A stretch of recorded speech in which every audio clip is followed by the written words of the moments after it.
stock opinions and your convictions. You never learn to listen. Build your barriers from conscience. Behind the lies, constant reminders. We're on our own, it's all that's left. Between you and me, no, it's all that's left. When you're caught in the fire, when your back's against the wall, there's no reason to believe in coming clean. It's going cold. Caught in the fire, when your back's against the wall, there's no reason to believe that it's not too late for you.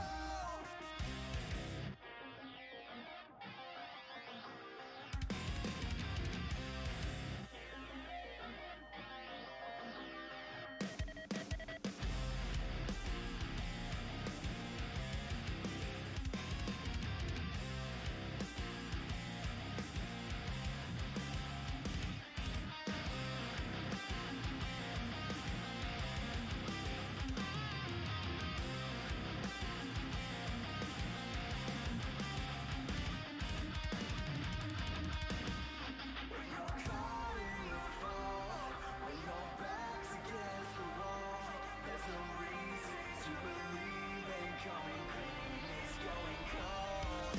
Caught in the fall, when your back's against the wall, there's no reason to believe in coming clean. It's going cold.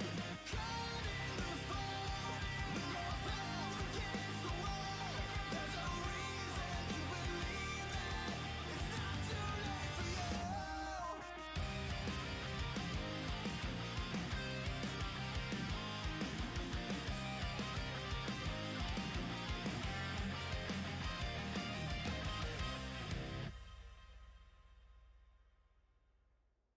Why did I have to be this way?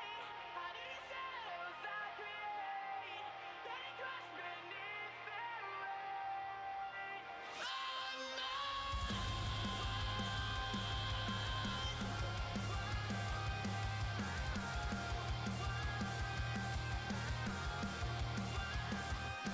Cause you wear my heart, rip it out and kick it apart. Cause something hasn't felt quite wrong from the start.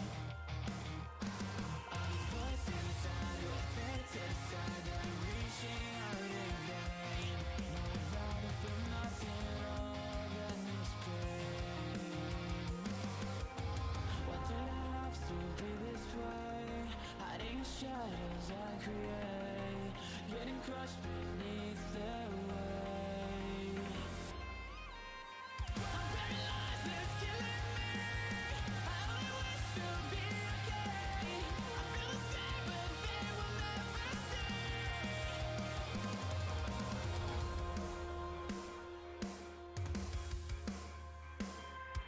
Can you feel the heat?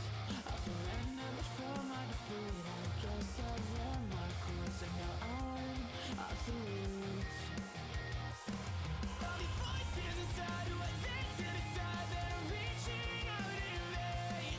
Though this empty shell is everything. Why did I have to be this way? How did these shadows I create getting crushed beneath their weight? I'm paralyzed, it's killing me. I only wish to be okay.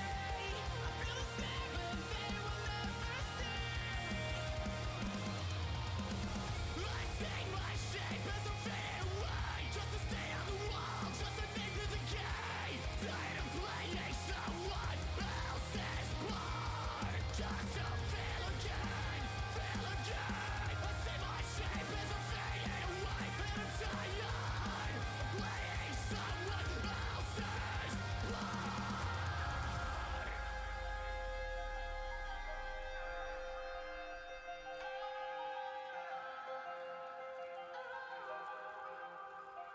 Is it all in my head? Is it all in my head? Is it all for protection? Is it all in my head? Is it all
I'm sick of all the things you do, yeah, thing that you lose inside.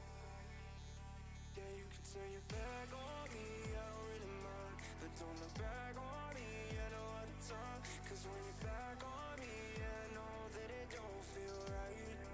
Hey, sometimes you just make me want it. Hey, sometimes I just wanna know.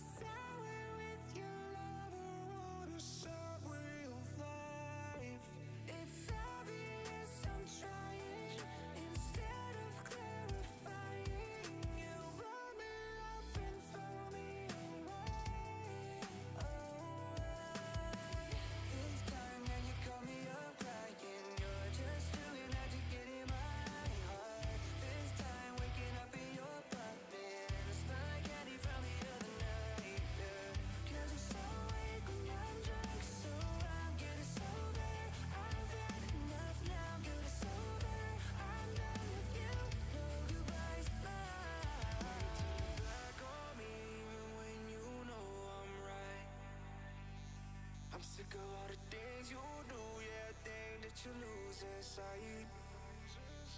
Yeah, you can turn your back on me, I don't really mind, but don't look back on me, I know all the time. Cause when you're back on me, I know that it don't feel right. Hey, sometimes you just make me want it. Hey, sometimes I just wanna know.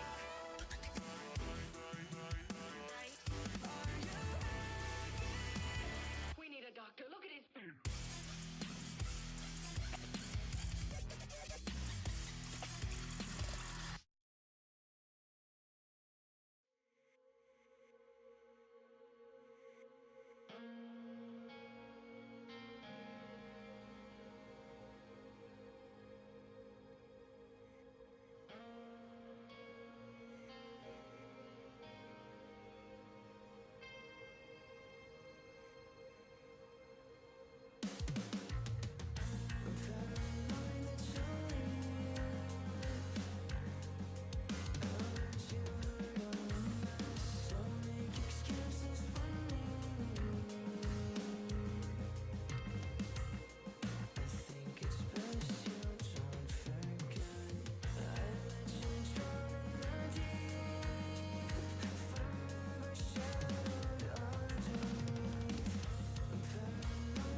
Welcome everybody to Call of Duty Challenges Elite. This is of course the community broadcast for Stage 3, Week 2, Day 2. And for once I didn't fluff up the intro. My name's Infinity. I'm joined by Enigma once again for all of the action. Of course we have just an incredible final day. It is always the case. It has been for Stage 1, it was for Stage 2, and it is once again for Stage 3 that it all comes down to the very last day of action to decide which teams will be making it through to the next stage of Elite.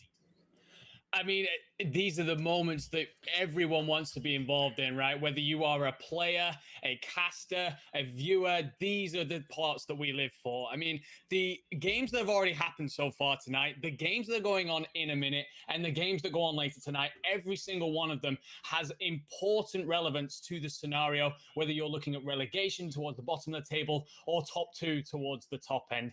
Brody, I mean, I've seen the document of you trying to break this down, but Mate. What kind of crazy scenarios are we talking about here? All right. Well, actually, we talk about crazy scenarios. The one thing I will say is, because I sat there for, I think it was like 2 hours, effectively. Normally, with the 2 hours before any broadcast, I'm doing my notes. I'm like writing down all sort of the last times these teams faced off and such for each match we're casting today.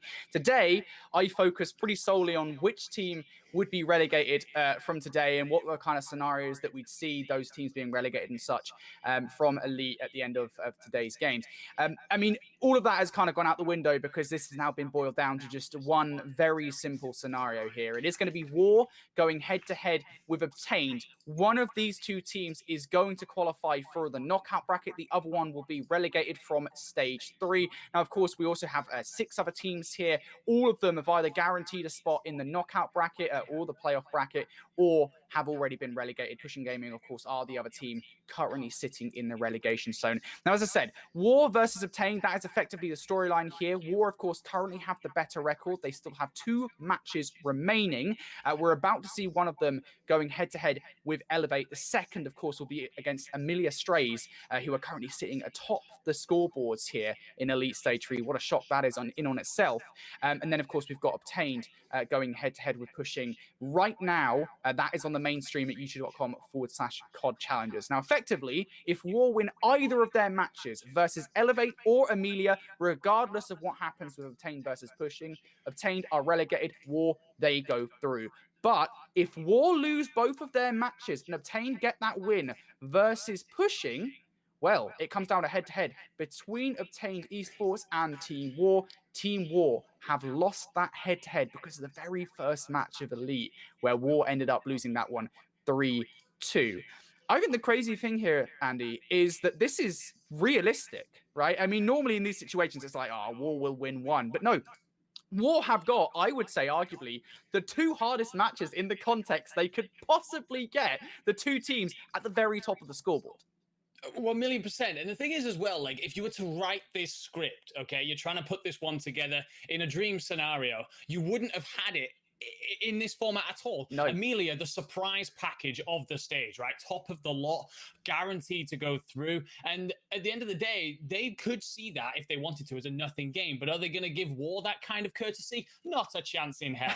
They're going to play that game like it means everything to them. And at the end of the day, like, as you said, War are in this scenario where you're like, okay, they just need one win. And this is War, this is Rams, this is Los Galacticos, the team that have dominated so much through this season. But they've got the 2 biggest to go, whilst Obtained have got to play the weakest team in the league this stage. So this could go any way whatsoever. We watched War play yesterday, and even when they look good mid-map, we don't know if they're going to see it out. So this is going to go down to the wire 100%. Yeah, this is just crazy. I mean, like I said, this happened in Stage 1, if you guys kind of remember it all the way back there with Team Singularity and House Taft. That was in itself a crazy situation. And then, of course, it happened in Stage 2 also. So to see it happening here, once again in Stage 3 with teams fighting for survival. But I think the thing that makes this particular situation very special is the team, the underdog in this situation, the team with their backs against the wall, Obtained. I mean, they are in a very realistic position where they could come out and still win this, again, with that head-to-head versus War. And the reason I say that is because War have had a really rough stage so far. It is very much that simple, right? I mean, they started off 0-3. They lost to teams which I think many people would have said, well, they probably shouldn't have lost those matches. And they just haven't looked anywhere near as confident. Now, we've seen a little bit of flair coming out of them, a little bit of confidence in the last couple of matches. You and I got to watch them yesterday twice, as a matter of fact. And in both of those matches, they looked, I'd say, more comfortable than they have done in week one. That much is for certain. But today is different gravy. They have to go up against Elevate, who have been on top form this stage thus far. They've been on top form since their formation. Again, I parroted this stat quite a lot, Andy, but I think it still is astonishing, right? They've made it to every single grand final possible since their formation as a team. Of course, following stage 2, where maybe Team Singularity kind of called it quits and didn't have the greatest of times. So this is realistic for Obtained. I think that's the bottom line here. And for Obtained, they are not the type of team to take it lying down. No, definitely not. Obtained is a kind of a surprise package for me. In my opinion, Aroma's been good this game. Detained's been good this game. Genesis, PT has a trophy to his name this through Cold War, the first one of the season. This team being in the relegation situation is a bit of a surprise to me. I wouldn't have put them there at the start of the season. So 100%, they are fighting for their survival, and I fully expect them to go full guns blazing in that game against Pushing and do as much as they can, really, which is to go on and win it and force it to that head-to-head scenario if they can. I mean, we've got this game coming up now, War versus Elevate. If I had to put money on, I'd still go with Elevate. You brought up that statistic, that ridiculous statistic of how good they've been since their formation. When you talk about that lineup, you've got Luke Bidds, Denza, Hixie, Connor Chilton, Weeman. So it's just a ridiculous lineup. But at the same time, how many times throughout this year War pulled it out the bag? So they will have plenty of voice in the chat. They've got a good setup backstage, and they're an experienced team at this stage of the year. So this is going to be some great Call of Duty. This is going to be good. It is. Well, let's take a look at our map set for this series. Then, of course, we are now covering this War versus Elevate matchup at this point in time. We are currently trying to get another match covered as well, which is going to be August versus Team 3G. We haven't had any communication from them. They may well be already in the series. But just to take a focus on this map set very quickly, we've got Checkmate Hardpoint, Express Search and Destroy, Garrison Control, and a double raid to close out this series. And what an interesting matchup here between these two teams. Yeah, well, definitely. Checkmate, I fully expect to be chaos, right? I mean, this is definitely going to be a map that is heavily reliant. A lot of people like to talk about this one as an AR-dominated map, right? Because of all its straight lines and difficulty. But actually, from that, I'm actually looking at the better SMGs to be a part here. Because if you can push out really well and put a lot of pressure onto those ARs, stop them from getting into those setups and break them down, then it causes teams a nightmare scenario here. So for me, if you're War, you've got to be looking at your SMG duo and saying, boys, you've got to be getting in their faces and providing us as much cover as you can, right? Whereas, I mean, I look at Elevate and they've got the players that they do, and I just think that they're going to have that aggression anyway. We did speak yesterday about War and how we feel they've lost a little bit of aggression throughout the year, but we saw a little bit of fire, didn't we, right? So let's hope that they bring that again. Do they come out here? They're up against, how many times have we seen these boys play off against each other over this year, last year? Exactly. Did they go on and settle some scores right here? And this game could mean very little to Elevate. But does it mean very little to Elevate? Well, no, it doesn't, right? I mean, because Elevate still need to win this, right? Elevate are still, technically speaking, fighting for a playoff spot, mind you. Now, Amelia Strays, they have already qualified. Elevate, not as fortunate in that position. Now, I believe the game is ready to get underway. We're just going to take a very, very quick break. And when I say very quick, you could probably probably won't be able to grab a cup of tea or anything in between this break. Just sort of a very minor production issue. Of course, this is the online productions. You guys know how it be sometimes. We'll be back in just a moment with the first match of the day, War versus Elevate.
Welcome everybody to the stream. Apologies for that very short break again. We had a minor production issue. This always happens again. It's online Call of Duty, baby. It always happens. We're ready to get into our first match, though, of the extravaganza, which is the fight for the final spot war. They win this match, they guarantee a place in the knockout bracket. And hey, look, Andy, this happens so often, man. I vamp up the games and then they don't actually start.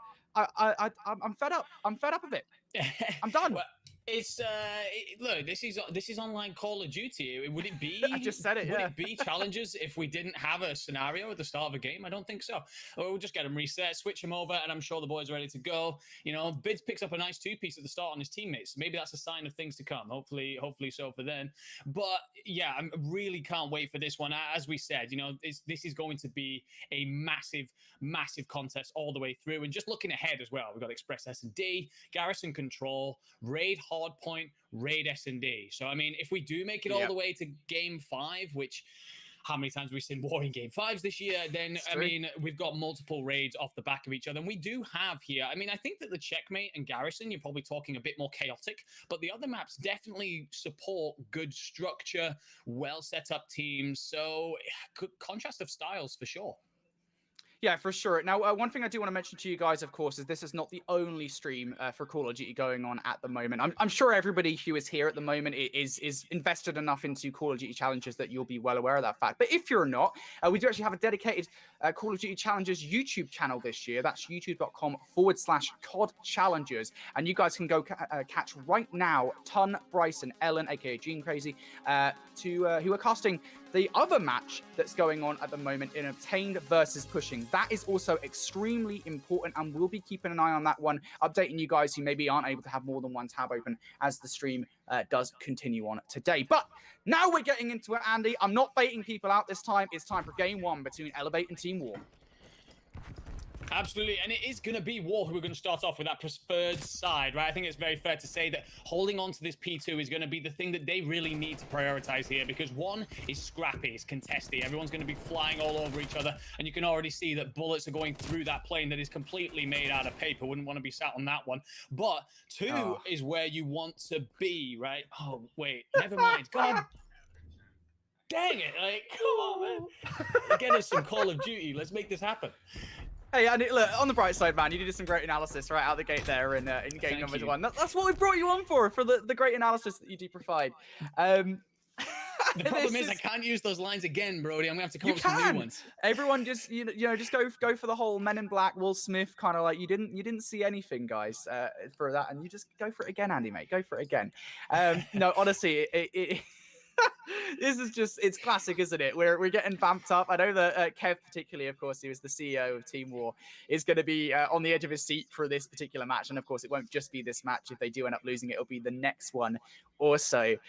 So this probably isn't helping his nerves. But yeah, I'm just really excited to get into this one at the moment, really. I mean, you know, this is, I think, two teams which are in very different positions coming into stage 3, right? I mean, Elevate, stage 2 for them, it was their debut stage as a roster. Of course, you already mentioned the individual talent on this roster is overflowing. And they immediately, I think, broke into the top 2 consistently. As a result of that, War kind of fell out of that position, comfortably so, I would argue. And they haven't been as consistent as maybe they were back in stage 1 or even early stage 2, where they were able to win stage 1. So this is, I think, more than just a fight for this particular matchup. I think as an overall thing here with this War roster, it's a big match to win versus Elevate to prove that you still have it as a team. You're still in that conversation for the top team in Europe. Yeah, I mean, there's still a Sunday team, there's still an elite team, but is that enough for a team like War? Is that this is a group that want to win championships, or at least be competing for those championships at the end of the day? And relegation from the stage from elite would probably be a situation of, okay, do we start talking about changes then? Because there's not hitting a championship level, and then there's really not hitting a championship level. And when we get to that situation, you know, we know that there's a lot of love for each other in the Spanish community, super lovely, passionate bunch. But at the end of the day, this is competitive Call of Duty, and do tough decisions need to be made if we see the worst scenario unfold? Yeah, I mean, I will say one thing for sure, right? With this this team, if it all goes wrong for War and they have to make a roster change, I actually think for them they're kind of lucky in a way because they've got this fallback of having a wealth of Spanish players available to them, who I think would slot into this roster really well, depending on who kind of gets the cut here, right? And obviously this is all theoretical. I very much doubt War would make a change. I think they've been a really great team this season, and one bad stage, if you could describe this stage as bad for them, isn't going to put them off, because of course, you know, that in itself is a conversation, right? Because if say War go on and go 4-3 in this stage here, which they could well do, well, it's not all that similar to performance we've seen out of teams such as August, right, who I also believe went 4-3 in stage 2. Like it does happen sometimes. The playoffs is a very different tournament as a whole. Yeah, well, 1,000,000%. They're settled by the finest margins. I just think about. I mean, when I think of the roster itself, I think, you know, there's a lot of gold and a lot of silver when you look towards the start of the season, not necessarily recently, right? And then we also talk about Team War themselves, who, you know, think back to last year. That's a lot of wins, Brody. They've got one heck of a reputation built up there, and I just think, you know, don't get me wrong, I am not for a second suggesting anything. Incredibly talented squad, brilliant lineup, and obviously they have an incredible support system in place. However, it's just one of those, does that conversation need to come through? And it looks like we might finally have some Call of Duty. maybe we'll not count our chickens before they're hatched here, as we finally do get into game number 1. Maybe this will go further than just 20 seconds here, as now we're looking towards Elevate getting into this hill first. Of course, Elevate, this roster who we do normally see in red right now, they are going to be sitting in the white in this game, going against, of course, the golden red team. That is War. And immediately right off the rip here, Andy, it's a good start from Elevate.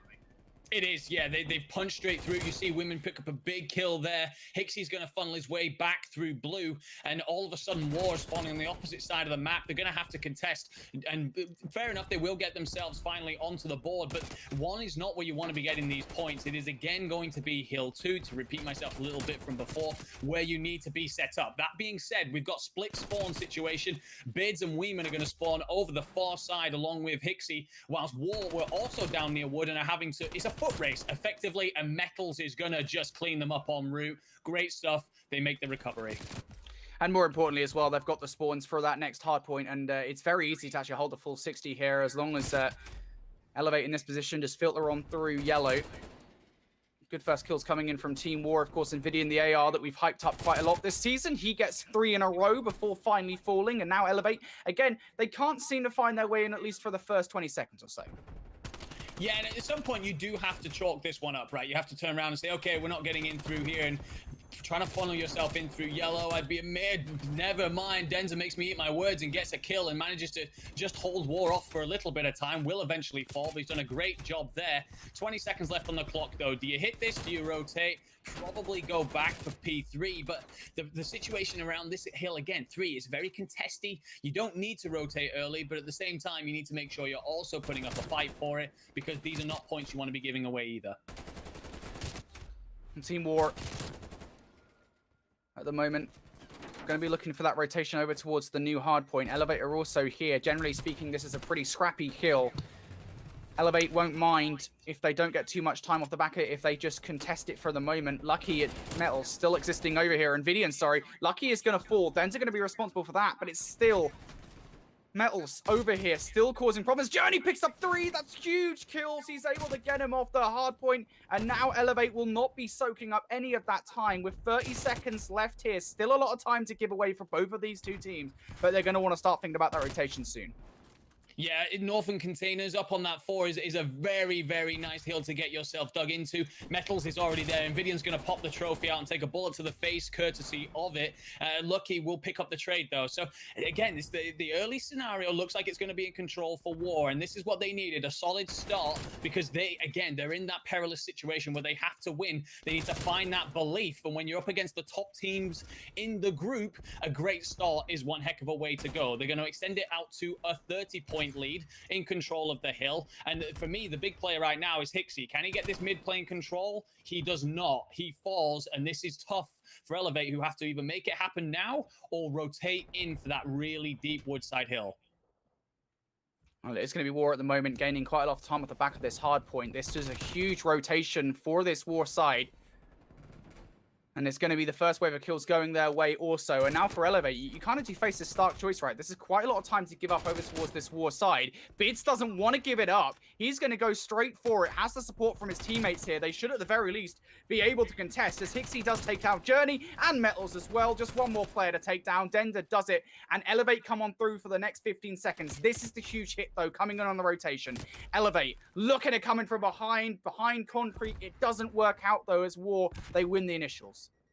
They do indeed. Lucky's going to spawn all the way over the other side, though. So spawns are not in control. They just do have control over that lane. So that's important to note. Lucky's going to cut him down, cut Bids down mid-map. And all of a sudden, it's the trade's not going in the favor of Elevate. So War continue this great start. They just need to absorb as much of this hill time as they can right now. Contest going to come through. Denzer wins a very, very big gunfight. Huge gunfight to win, and now Denter could potentially stop Team War from getting all of this time. They still haven't dealt with him as HIXY picks up 2. Not the third as well! HIXY, what on earth? He picks up 3. That will effectively, at the very least, shut down Elevate here for a couple of seconds as they're able to get some more time. Lock down some time off the back of this hardpoint War, despite spawning the back, not getting much of the time at all, and that is down to that play from HIXY. That's the kind of quality that this team have, right? And it's not just HIXY who can do that either, by the way. All 4 of those players can just turn it on like that. And that is why War need to punish every single opportunity that they can. Absorb every second of hill time that they possibly can. HIXY's going to try and contest here. Doesn't get it. Lucky picks up a big 2-piece. Can he get the third? He does not. He will fall to Denzer. And we're back into this contest situation. The first rotation is through. We've got a 30-point lead for Team War, who've done a great job since P2. And as Invidium picks up another 2-piece, it looks like they're in control, and we're just going to go with what I keep referring to as the Crimsix tactic and just shoot and spray and pray through the paper plane. Let's just shoot and spray and pray, as Andy says, as well, HIXY prays something a little bit too hard there. Does end up taking down his teammate in Denzer. Elevate, though, are currently earning some time. Just as I say it, though, Caster's Curse, Lucky is able to take HIXY out of the hard point, and that last 20 seconds of time should go War's way. Now, again, we're in this interesting dynamic where Elevate, they kind of have to fight for this last few seconds of time, but they do not have this rotation over towards the next hardpoint War. They are already there. They are indeed. They're nice and set up. Denzer's going to get caught trying to make that rotation. There's just nothing early coming in from Elevate. It's surprising to see they're really struggling. And if you want to look at individuals who are really putting up a difference maker right now, Lucky, 24 and 14, making that Krig work happen. Flip side of things, Weeman, 12 and 22. Weeman, I never really know how to say that one. I wouldn't. I'm not going to go down that route. Sorry, we'll move on. But all the same, this is where it's being settled right now. Never mind, HIXY's going to run on and pop 2, will eventually fall, but great work out of him again. That's twice now where HIXY's made something special happen. They can't keep relying on him, though. They've got to get their ARs into this fight. Indeed, they do. Elevate behind in this game, but they are able to get the last 20 seconds of scrap time. And just a very quick update for you guys right now, if you're not watching the main stream over at youtube.com/COD Challengers, well, some interesting developments happening. Pushing Gaming 2-0 up versus Obtained Esports. We talked about that effectively being the key for War qualifying here. Of course, not only that, they do need to win one of their games if Obtained do end up winning that one, but still, if Obtained lose that, it's all over for Obtained. War will qualify, and they need to be, well, they don't need to be as stressed as they would be if they lost this matchup. So they'll be keeping that in mind as soon as they go check out that COD stream. But back to this one right now, it is all even Stevens. It is. They've brought it back. War will not know what is going on that other side. So that communication, that chat right now is going to be lit up as Journey manages to get himself into the point. And I love where he's then gone and positioned himself. Taking North containers. This War setup is very wide, very spread. And it stops them. A lot of teams here like to bunch up, right? They get really close and tight and try and scrap. And instead, the War setup here should give them a nice bit of control. But as I say that, HIXY just walks straight on through it. Someone clearly not covering their angle. Kill feed goes white. We're going to go back to an even game. Scrap for the Northern containers, and Lucky's got a big job on his hands here, because if they do break through, it's a retake situation, and he does indeed fall, Brody. This could be where we start to see Elevate pick up that momentum, right, and start to take a lead. Could indeed. Elevate, they are over here in the crates. War getting ready for the push on in. You've got Metals in the mid-map who's able to pick up 1. The shot's coming in elsewhere, but Metals picks up 2. There's just one more player. Lucky deals with Denzer, and that's the early break that Team War needed here on this hard point. And Elevate now, with 35 seconds left, they could still push for this, but you can kind of see them posturing for a potential rotation over towards the new hardpoint. Bids is putting some pressure on the mid lane, but Metals is just not having it. He's on a 6 spree, cannot get the 7th. Bids is going to shut him down before he earns any score streaks, and that would have spelled disaster for Elevate in their game if Metals had earned them. Absolutely. I mean, to be fair, actually, this map is not the best for streaks because it's very covered, but all the same, you know, people are really learning how to use them and how to guide them in through the roof and into amongst the plane and so on. So it's very important that they did cut him down right there. They get it done. Again, we're back to that even situation, but it always feels like War are there first, right? Elevate are always having to make the counter play, and at some point, it's a case of do War run away with this because Elevate don't manage to make that counter play happen. Invidian, though, is in a tough situation. Bodies coming out in left, right, center. Metals is going to apply the cover, getting nice and aggressive through that mid plane, exactly where he needs to be. But I mean, up, down, everywhere, trades galore. Okay, situate the hill falls back into the hands of Elevate, and all of a sudden, War spawning out a long way away. And if you give up this 30 seconds, next hill, Brody, is going to be an absolute scrap fest, and you want to be the team that is nearer to winning this.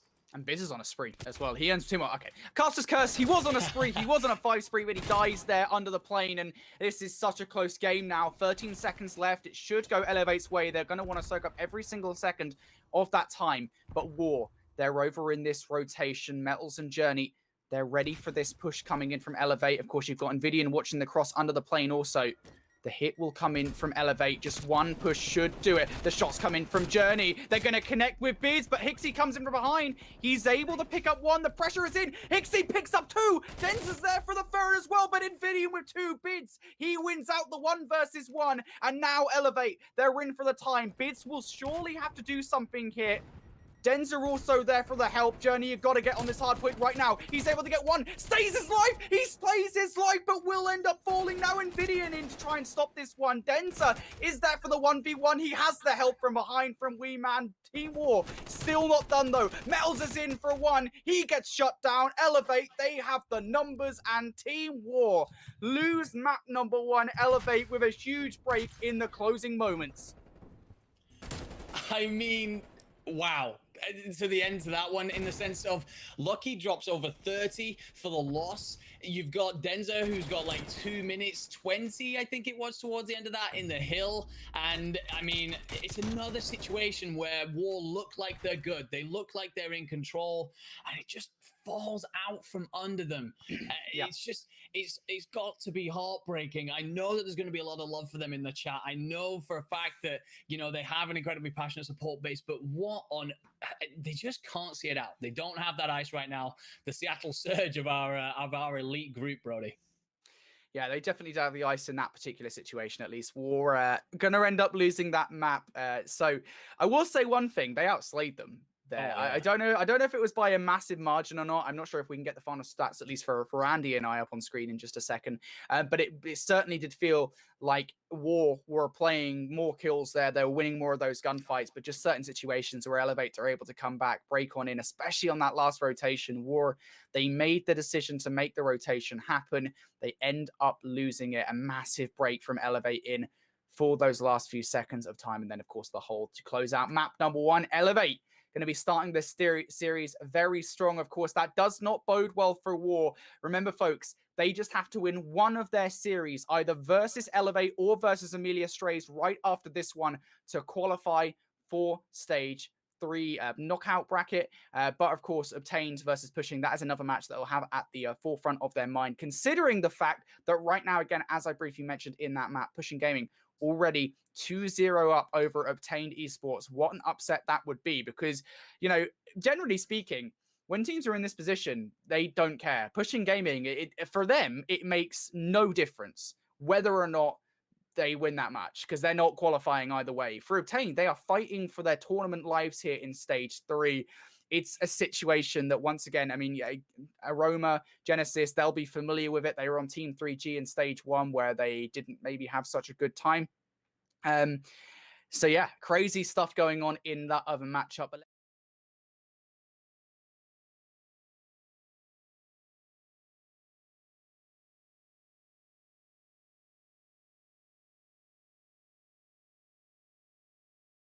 But Lucky finishes with 35 kills there. Crazy performance from him and unfortunate for the loss. But there's the map, Sir Andy. Checkmate Hardpoint does go the way of Elevate, and now we're going to Express, Search and Destroy.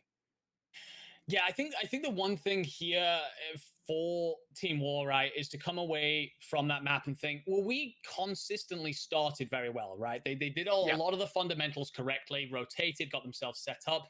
The only thing was that when Elevate was struggling, they managed to keep it close. When War was struggling, they didn't really. But Express is a very First Blood heavy map, right? Is this the second highest S&D map for First Bloods? And if you win, if you get one, then you are very, very heavily favored to go on to win the round. So if we see War start situations again and prioritize those fundamentals as they did through that hard point, then maybe, just maybe, they do go on to take this, Brody.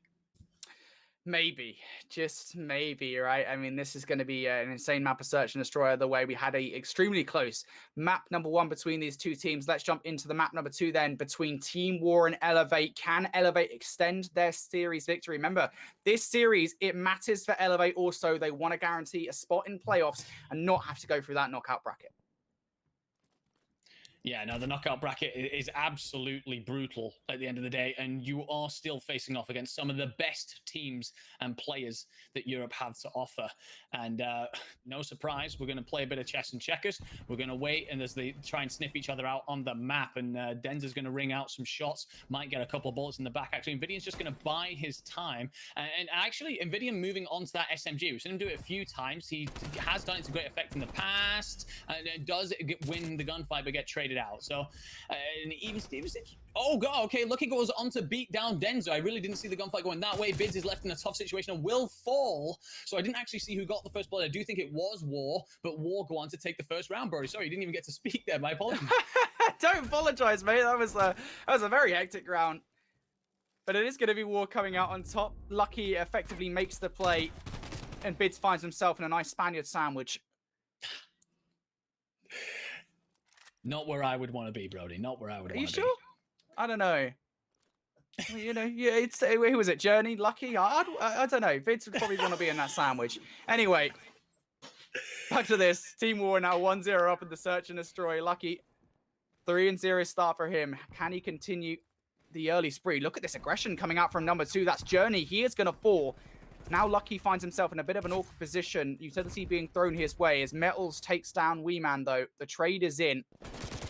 And Elevate still have the autonomy in this round. Yeah, they do indeed. And the bomb is very advanced here, actually. Metals might get some blessed timing, though. Doesn't finish off the kill, and I don't think he's actually going to see that Hixie's right underneath him, but Hixie will miss with his shots anyway. So the advantage that they had for situation given up, and it looks like Invidian has moved to that top area. I think they both got a quick glance at each other. So a lot of weird timings right now, a lot of unusual situations. Hixie does feel like someone's going to be around. 2v3 scenario. It was actually Elevate who got the first blood on this one, so they're up against it though, and yeah, I think that they're going to need a situation here where some timing falls in their favor, because if it goes against them, this is going to be a horrible situation for whoever lives. It will indeed. Hixie goes around the back, will end up getting that kill against Lucky. So now a 2 versus 2. It all comes down to this bomb. Should be planted for Elevate. And no, okay, Invidian does take down Bids. Now it's going to be stopped beforehand. That first kill there is absolutely huge in terms of stopping that plant going off. Yeah, I'm not exactly sure what Bids is trying to do either. He just, you know, slides out into a relatively dangerous area. Whether he saw something or thought he heard something, I'm not sure. But puts himself into a relative no man's land and gets picked off for it. You've still got to clean it up, so props to Invidian. But yeah, 2-0 lead for War, and this is what they needed after that heartbreaking hardpoint loss. You know, I don't know if they've checked that mainstream, Brody, but as far as we know right now, they have no idea of the other scenario, and they're still playing for their lives. They probably will. You can imagine, again, that they'll be having an open line of communication with the management of War. He will be updating them on that game as it does go on. Right now, though, War will kind of want to take fate into their own hands here by winning this matchup versus Elevate. Again, that would guarantee a place in Stage 3, the knockout bracket. But particular to this round, we're already down to a 3 versus 4 here. War do not have the numbers. And they do not indeed. Metal's gonna miss a couple bullets, takes a couple back, and Lucky will pick up Weeman. So the bomb does go down. 3v3 situation, retake needed. So it's still it's all of a sudden back to being a favorable position for War. I do love this position out of Lucky as well. He's able to see across the entire map. Great stuff for our observers, and he is going to see Hixie jump in. I think he will have caught that. We have X-ray vision, obviously. They do not, and sometimes it can be difficult to tell. Denzer will fall. So all around the bomb now. Bids will fall, and Brody, that is another round on the board for War. What a great set of S&D they're playing right now. And that's not a round they should win either, right? Because Elevate get the knowledge early of where War are going to go. They already know they have the numbers. I'm not entirely sure why they don't apply more pressure to that bomb site. Still, too little, too late. There's a lot of coulda, woulda, shouldas in that, and Elevate, they'll want to move past it instead. 3-0 down now in the Search and Destroy. This has been a stellar start for this War roster. Specifically, Lucky and Metals, 5-1 and 3-1 respectively. This has just been great from them. Again, fighting for their tournament lives. This is when they play at their best. But Elevate, they're pushing towards B, and they're going to get this bomb down uncontested. Well, indeed. A lot of teams do like to play this in a retake fashion, this map. It is not a map that favors either attack or defense, relatively strong. And you know, sometimes playing your live and going for a retake does work, but Denzer's going to get the first blood. Weeman's going to make it a 4v2, and suddenly this is a difficult situation. You're going to need something special. And Lucky and Journey will answer back, so great stuff out of them. Lucky moves to 6, by the way. Oh, Bids goes down. Oh man, the moment of suspense. Can Bids get away from a Semtex? No, unfortunately, he's not stronger. But Hixie, 1 versus 2. He should have this one in the bag. Yeah, no time really for Lucky to make that one work. And what a beautiful played 1 versus 2 in there from Hixie. Yeah, how many times have we spoken about this young man this year? He's absolutely phenomenal. Pulls up the big plays every now and again. He was a huge part of that win in the first map. We saw him pull off multiple, just great, interesting plays where he just turns it on all of a sudden and looks absolutely top tier. Makes the smart heads-up play there. Doesn't come flying out. A ticket bides his time. Bomb goes off, and it's still a 3-1 lead for War, and it's actually Elevate who are getting most of the first blood. So if Elevate can just continue those first bloods, but just calm it down and get into a solid setup, then maybe this game changes. But for now, you've got Lucky at 7-1, who dropped over a 30 bomb, by the way, in that hard point. Starman stepping up, playing for his life, and he's well and truly putting up the figures right now. Indeed he is. Lucky, one of the better players on this Team War roster this season. Definitely has been a standout for me. Having a heck of a time here in Search and Destroy. It is going to be Invidian at the moment for Team War, who could maybe make this play happen. Denzi, oh, Invidian! Oh, he just wipes Denzer out. No way does that happen, but Bids does end up here. Even in the odds, gets a second as well. Nice play from Bids for the 2-piece. Does get taken down in response from Metals, and Invidian takes down Hixie as well. So this is chaos in this round, but it does boil down to a 1 versus 1. Weeman going head-to-head with Metals. We'll go down, and neither team are going to see each other right here. Wait, they're going to meet each other. No! Metals wins it. Has no right to win that. I mean, look, we only get one point of view of it. It looked like it was all over right there for me. War continued to eke out the rounds. What a huge play this was from Bids, by the way. I mean, look, if you want to see the kind of qualities that exist at this level, that round is perfect for you. Players winning gunfights, they have no right to. And at the end of the day, on top still are the Spaniards. They continue to punch back, Brody. Oh, this is one heck of a game right here. It is. I mean, if you're a War fan, this is a heck of a game. I know that there's obviously going to be a lot of Elevate fans out there as well who are maybe not so content with this. This match does also matter to them. Maybe not so much as equally, but certainly is important for whether or not they don't have to go through that knockout bracket. But look at this aggression right out the gate here from Elevate. They get that bomb down onto B, and I'm really intrigued here. How do War approach this retake? It seems like they're going straight for the hit through arrivals. So go the first kill is Metals, but you just can't beat Weeman in this position. He gets double haze with that Krig, and now a 2 versus 3 for the retake.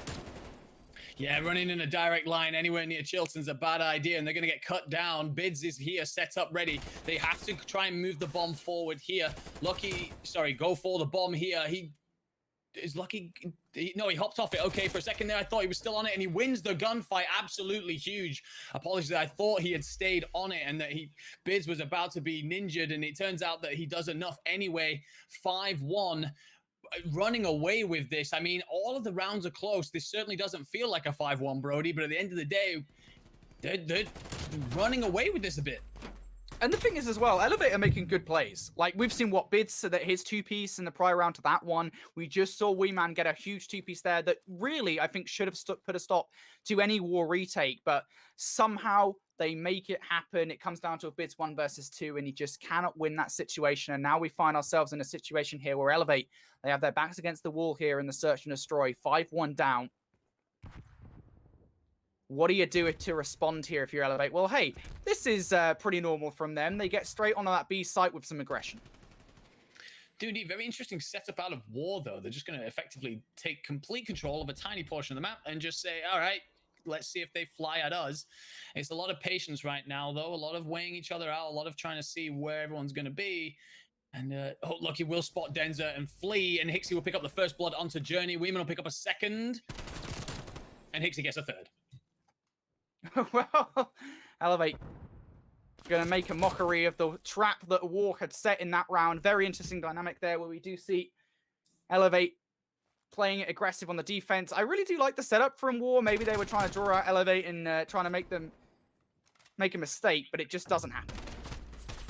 Yeah, exactly. I think you're completely right there, Brody. I think that they're just looking to see if there's a bit of aggression out of this Elevate side, and if so, they're basically running into gunfire, right? Exactly like the round before where War came flying through and straight onto the end of Weeman's barrel. Instead, it doesn't work out for them. We got a round back in, and hey, look, you can't go on these dramatic comebacks without falling 5-1 down or 5-0 down. So they've done the first bit. They've just got 4 more to go. We've seen War, they've actually lost situations where they've been up in search and destroy by a few rounds in this Elite so far. We witnessed a couple of them yesterday, didn't we, Andy? So, hey, Elevate can't count them out of this one just yet. They are going to get this bomb down on 8.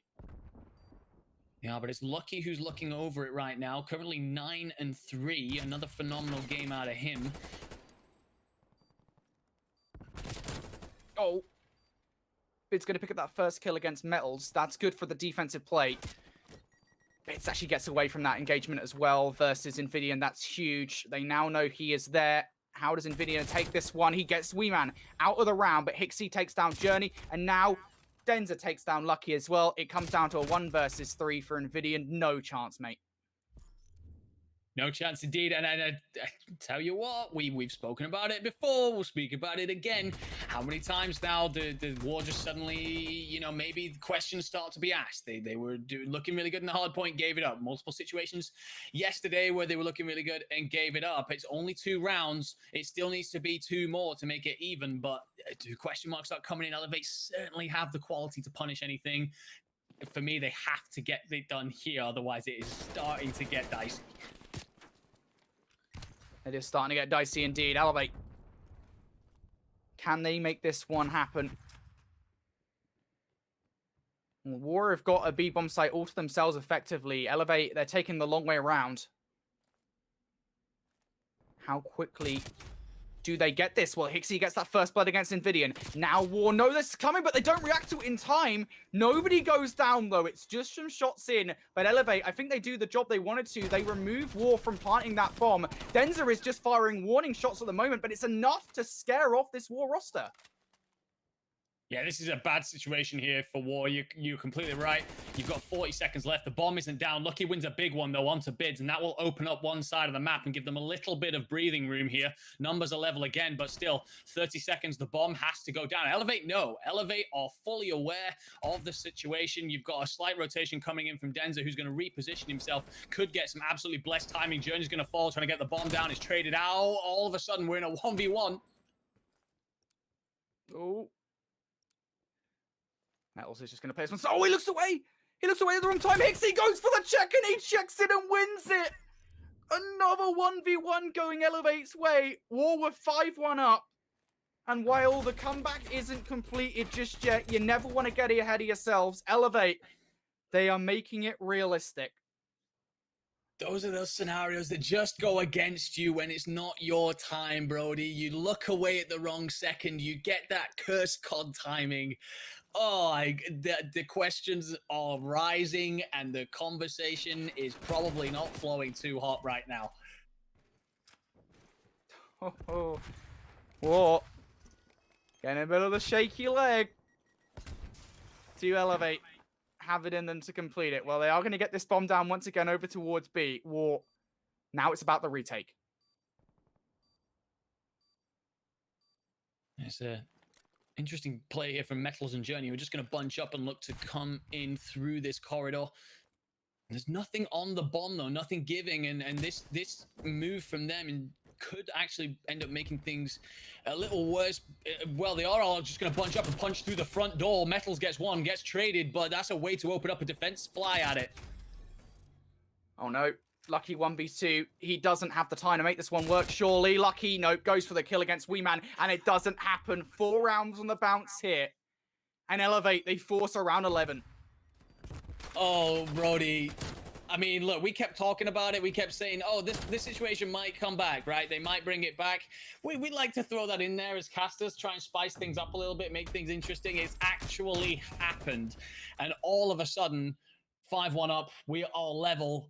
Round 11 on the board, ladies and gentlemen, and War are going to have to make the play. They are going to be the ones attacking. Again, this map doesn't really favor offense or defense, but if you're the attacking team, you've got to bring your initiative and make something happen. Big B hit. And the shots go in. Lucky's going to be tagged, so now Elevate, they have that information, but they don't have any presence over towards B. The closest player nearby is Bids, and all he can do is just make sure War do not push through arrivals. He's just going to hold it. I'm not sure if they're expecting a rotation to come in or if they're just deciding to all make a big rotation themselves and all go through the same side. Could be a great play, could be an awful play, and we're about to find out, Brody. This is about to get really hot. 30 seconds to go. 2-2 split. They're going to go for it. Metals wins the first fight against Hixie. Journey follows up with another one, but Wee Man and Denser are able to pick up the gunfights, and now it's a Lucky 1v2 to save it. He gets the first kill against Denser. He's spotted out Wee Man. Who's going to win it? Wee Man goes for the check and Elevate 5 rounds on the bounce. It is a total breakdown as War. They were 5-1 up, and they lose it. And that right there is a surefire way to send yourselves straight to the dustbin. The dustbin, their minds right now, I feel for them. I feel for Lucky again, by the way. He goes 13-7. He dropped 31, maybe 34, sorry, in the hard point. Drops a 30 bomb anyway for the loss. 13 in the S&D for a loss. I mean, that is tough. That is such a difficult situation. And then the one thing is about the hard point is even though they looked really good all the way through it, they were never really far ahead. That S&D, if you're 5-1 up, you come back to lose 6-5. That's tough situation. It is tough. It is. I think that is the best way to describe it, right? Because that right there, it sends your head for a wobble. It doesn't matter whether you're one of the best teams in the world. You go 5-1 up in a search and destroy, especially given the levity to this matchup, and you lose it. That is really rough on the mental state for you. For Team War, that is going to be a really tough one to bounce back from. But talk about the plays from Team Elevate, right? Just the goal to come back from that. All the plays they made as a roster, they played that one perfectly as a team. They did. And I mean, Elevate show again the quality, the resiliency that they have. In the hard point, they focused on the fundamentals, right? They weren't out slaying, but they didn't let that bother them. They go 5-1 down in the S&D. It doesn't even trouble them. They come back and win it. Wee Man drops 13-8, goes absolutely huge. And just this lineup is so talented that you can never rule them out. All the same, to show that level of resiliency is absolutely fantastic. It's what a very strong side is made of. And again, this game is huge for them. They win this, and they do still need to go on to beat Mavericks, I believe, but then they're putting themselves in the driving seat for taking that top 2 spot and not having to deal with that horrible gauntlet that is the knockouts. Yeah, you don't want to go through the knockout stage, I think, right? I mean, things can go dreadfully wrong there, so trying to avoid that largely is going to be the best way you want to go about it. Let's take a look at the stats then very briefly to show you guys, of course, the best performance, and you already kind of highlighted it, right? Wee Man, 13-8. What a monster game for him, of course. Bids and Hixie definitely helped out in that search and destroy. Also, special shout out to Lucky, though. You do kind of have to feel for him, right? I mean, he was a big proponent for why they did so well early on in that search and destroy. And, well, it's not a win for a team war. I know I'm just kind of digging it in at the moment, right? For all the war staff who are currently watching this on the edge of their seats, wanting to qualify for the knockout stages of stage 3. Well, reverse sweep against a squad like Elevate. It's certainly possible, and a war, they've done it against these guys before, maybe not as a roster, but certainly, you know, they've been in this situation against these individual players on a variety of different teams over the last year or so. So we'll see whether or not this war squad is capable of it. They're certainly still venomous, and you can never count them out. They're still full of quality, right? This is a bad stage for them. For their level, this is bad. And to most people, this would be considered absolutely brilliant, right? They're still in the fight. They could still well make it. I mean, they're realistically still able to get into knockouts, and from there you can go as far as you like. So they are still a brilliant side. They could definitely bring it back. I just start to question whether or not a heartbreaking loss like that is as you said, it's a wobble, right? Head in the dustbin situation. You are struggling, because when we look at Elevate as well, like even when you're talking like Bids, all right, 8-8. But he drops 2.5k damage. Whereas I feel like if you look at War, once you take Lucky out of the equation, Metals does well. But it's just they're lacking a little bit of something right now. It's that venom, which is the word that you like to use, that I think suits the situation really well. There's just something isn't happening for them, and we saw the curse timing and so on. And sometimes it's just rough. Yeah, it is. Sometimes that's the way it be sometimes. And for this Team War roster, they're going to have to start getting their butts in gear. Let's very briefly take a look at our map set before we get into this one, just to show you guys how everything has broken down so far in this series. Of course, our game is about to get underway. There is that 250 to 216 victory on Checkmate Hardpoint that propelled Elevate forward. And then, of course, the 5-1 comeback from Elevate and Express Search and Destroy has certainly swung the momentum in their favor for Garrison Control. That's where we're heading next.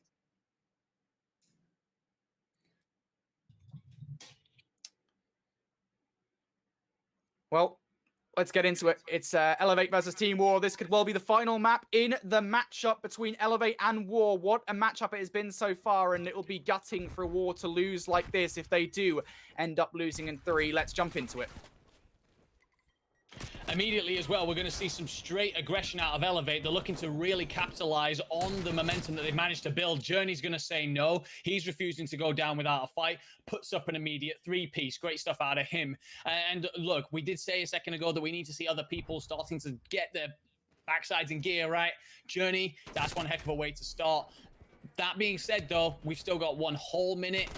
Tick is already in on B, and there's never a situation where we can ride out Elevate, and they are immediately going to start to put that pressure back in, Brody. Indeed, they are. Elevate. They're over on the B zone. Team War, they have a player here over close by who could put a stop to this. It's Journey. He's able to pick up 1. Denzer actually picks up that kill. But here's the problem. The real problem for Team War is they've allowed a player to transition through green over towards A straight off the bat. This will open up an opportunity for Hixie to do something. Unfortunately, he is going to fall before he can do enough damage to open anything up seriously for Elevate. But it's still this presence over here that War haven't quite gotten rid of just yet. Yeah, Hixie's so intelligent there. Bides his time, lets all the chaos go on over at B, and then just slowly slides his way up into top green and causes trouble over by the A bomb, meaning that B is completely given up. And the situation is now that War are pinned back and having to fight off several waves of Elevate players. I mean, look, you look at the stat line, you're like 2 and 3, man, but he makes a great play there. Look, he's going to cut him down just as I say it, so Caster's Curse, my apologies. Nvidia's got a really big job here, though. 2 players basically waiting to fly through this courtyard lights area, and he's going to lose the gunfight. So all of a sudden, a lot of forward pressure from Elevate. This could be a very long minute for War if they don't start putting something together here. Yeah, it's funny how that works, isn't it? When there's a minute left on the clock, it feels like the longest minute you've ever had in your life. Is Elevate going to want to make this minute happen? And there you go. They're straight onto the point. Now, here's the big problem. Elevate have spawned close. They're over on artillery. They could potentially just stack this point at the moment, and then they'll be perfectly fine. They've opted to take a little bit of a safer approach that might give War the opening they need, but not when Bids is able to pick up 2. Elevate, they've stacked this point. War aren't doing anything about it. And they had one great moment there where Journey gets this piece at the start. Other than that, that was weak. There was nothing there really. They didn't answer back with anything. Hixie's allowed to roam around the map at will, and they lose all the gunfights when it matters. They have to go big here. They have to bounce back. I'm looking at Metals. You're 1-5. Nvidia, you're 2-6. Let's step it up. Let's make something happen. Put some pressure on these boys. They are one of the best in the Elite Division, but hold your head high and go flying at this. Don't get 3-0'd now and have to do everything in that last game. Don't get 3-0'd now if you're a War, especially going head-to-head. If they lose this, by the way, guys, their next matchup is against Amelia Strays, the team currently sitting atop European challengers at 5-1. That is not something you want to see if you're a Team War, so they'll want to close it out here versus Elevate. See whether or not they're able to. So far, though, for Team War here on this offense, it's not going so well. Lucky's able to pick up one gunfight in the mid-map and could potentially start to put the Rebellion together, but the Red Rebellion at the moment, a little bit too strong. Yeah, I think that this attack round win says everything. Not only the fact that the way in which it was done, where it was basically relatively straightforward for Elevate, but also the fact that just getting an attack round win on Garrison is supposed to be incredibly difficult, right? This is supposed to be a defensive haven, and instead it's all falling apart, and this is difficult. And at the minute, they're having to just rely on trying to get any little kill here and there. There's pressure from Elevate, allowing them to get up. They can play ratty corners, they can set up defensively, and they've still got multiple waves. 23 seconds and not a tick of pressure, Brody. This is bad if you are a Spaniard fan right now. Yeah, this is bad. This is bad. I think is the best way to describe this. Team War, they can't get any pressure on either of these 2 points. Denzer's going to have some presence over towards B. He does make his position known, and Lucky will have a moment to breathe on the point itself. But Denzer and Hixie coming from behind. Metals takes them both down. If Metals can get Bids as well, maybe there's a chance, but he just cannot do it. And Elevate have a perfect defensive round. 74 you in a dream for a second there, but it doesn't come through. And yeah, you're right. Elevate go 2-0 up. I mean, look, we've been focusing quite a bit on how it's not War's game, but let's speak about Elevate for a second. They're absolutely frying, right? They're moving around this map as if they know it like the back of their hand. You're going to see a couple of kills here out of Bids, snapping, playing. I mean, Nvidia here loses the AR fight. That's not what you want to see. And he's even popping shots into spawn. So that's the worst thing that you want to see in the end of play cam. I mean, 2 attack rounds on the bounce, Brody? Does it happen? Yeah, I don't want to entertain the thought, to be honest with you, of this happening now. But Elevate, just 1 control round away from shutting out War, at least on the first opportunity for them to solidify their place. We'll see whether or not they're able to do it as Elevate right off the gate here. They're going to draw first blood. That's going to be Wee Man winning that particular fight. Metals and Journey, the closest players to put a stop to this.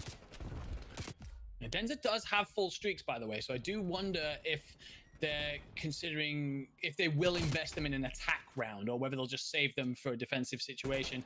It's not going to really matter right now because they're actually losing a couple of gunfights, and you're going to see a little bit of a battle back from War. It isn't something massive, but it is going to let them get a defensive setup, which is more than they had in that first round, so improvement nonetheless. Journey's going to play a little bit ratty here. Nvidian's just going to set himself up in vent, and they just don't win those opening gunfights. Nvidian gets 1 to even things up a little bit, but 3 white in the feed. And down goes Nvidian. Down goes Nvidia and Elevate. They're now on the point once again, and they've stacked it this time. A couple of players on there, Denzer and Hixie. Journey, the closest player close by who could actually do something about this.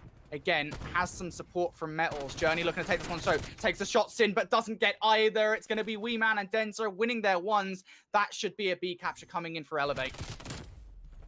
It will indeed, and all of a sudden you've got a situation where Invidian's having to hold off at the front, and you can win whatever gun skill you can bring whatever gun skill you want to the table. Missiles and mortar shells, you're doing nothing against those. Metals is going to have to make a huge play. Doesn't happen. Weeman's going to stay alive, and the capture is coming through, Brody. We could be finished right here. Huge out of Invidian to just keep them alive for a second as Denza pops a 5. And a moment of relief here coming in for a team war. But, I mean, how long does that moment really last? Because I think that's all it's going to be. Invidian is on the point, has to clutch up here. Journey's going to take down one, but there it is. Weeman now able to enter onto the point. He's going to be all alone for the moment. Lucky flies on through. Weeman, can he get the second as well? Yes, he can. Hixie gets a third. And now Elevate, they're on the point. Just one more tick of progress. And that should be it. Nobody from War is even going to get a look in. They've stacked the point. And Elevate, strike one for Team War. Their first attempt at qualification is in the gutter. It is indeed, and do we have any updates on the pushing match? We do. I'm watching it right now, and in the corner of my eye, it is. I mean, yeah, it's very close. It is very, very close. I want to keep an eye on it in the very corner of my eye so we can give you guys an update because it could well end here. No, never mind. It's like literally in the closing moments of the game. Pushing Gaming are 3 points away from wiping out Obtained, and that's it. Pushing Gaming, they've eliminated Obtained. War can have a moment of relief as it is done. I had that in the corner of my eye. I apologize, guys. I know that's the most unprofessional I've been on camera ever, but when a situation like that arises where it's the final seconds of a hard point, hey, you bet your butts I'm going to listen to the casters on the mainstream. And, well, that's a sigh of relief for War. They're going to be happy. I can tell that, yeah, I was literally about to say that Kev, who is, of course, the CEO of War, is going to be in my DMs extremely ecstatic with the fact that War have got through, although I'm pretty sure that that's more of relief after the fact that they were unable to qualify through this particular matchup. But it no longer matters. Elevate, they have 3-0'd War, but War no longer need to stress. They don't, and you know, fair enough. They've done enough through the elite stage in order to put themselves in a position where they could rely on others, right, to guarantee their success through. Because, I mean, like you said, they've got Amelia next. That's a very difficult game. And now all they have to play for, thankfully, is seeding, not survival. So yeah. They do indeed live on to see another day. Obtained will go out, a shock one as far as I personally am concerned. Meanwhile, we turn our attention to the top 2 race, Brody. Yes, yeah, we absolutely do. I'm unsure how Mavericks have got on overall. They, I believe, won versus Obtained, or they lost versus Obtained earlier, right? Did they? I don't know anymore. My brain is not computing. I'm not entirely sure what happened earlier between Obtained and Mavericks. My brain is not computing. There's been a lot of results that we've had to kind of process today. Yeah, if Mavericks won, then that does present a very, very interesting dynamic at the moment, of course, because Elevate and Mavericks will be fighting against one another for effectively the last playoff spot. Again, just a reminder for everybody at home, Amelia Strays are qualified for the playoffs no matter what. And again, what a shock that is in on itself. But let's take a look at our final map stats to really show you guys the highlight players, the standout players for that game number 3. Weeman 18-9, Denza 16-6, Bids up there also at 15-10. I mean, you can forgive Hixie for not getting many kills in that game because there are only so many kills you can get when your teammates are doing that. Yeah, no, 100%. I mean, Hixie very much plays as that flanking, rooting, very aggressive SMG. When there's nothing to be aggressive against, there isn't much you can do. You're running at respawning players. So, you know, absolutely brilliant from them across the board. I think Denza drops like a 7 at one point, another 5 at a different point, goes absolutely huge. So, yeah, no, absolutely brilliant out of them. And they are a quality side, you know. Yeah. Possibly right now, best team in challenges. You think Elevate are the best team in challenges at the moment? Well, I mean, Amelia Strays might have something to say about that, right? I mean, who knows? I'm semi-serious, right? Because Amelia Strays, they definitely have to be ending in the conversation at the moment. It's just the way they are playing in current form. They are playing excellently. I think Elevate, at the very least, have a challenge for that title, whether it be from the August roster that we've talked about previously, who've just had an immense stage 1, stage 2, stage 3, you name it. They've had a great time in challenges over the last few months.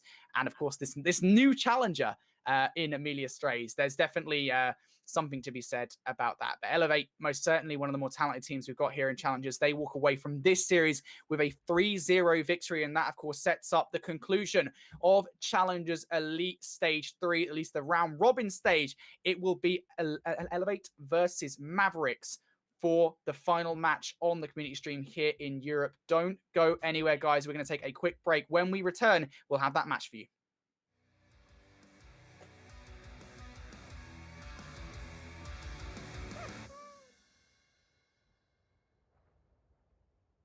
I like the way you kept me around as your weakness. Keychains and flowers couldn't fix what I was. Silence and habit made me think we could keep this away from the fray, left with nothing to say. My mama said those who don't listen don't feel this. What doesn't kill me makes me worse than I was. If I close my eyes then it still feels like the first kiss around for the sound, but I'm bringing you down. Maybe this time was the last time. I think we're running out of luck. Maybe enough was just too much. Thinking this time it could be fine. I think I'm falling out of touch. My words are always off the cuff.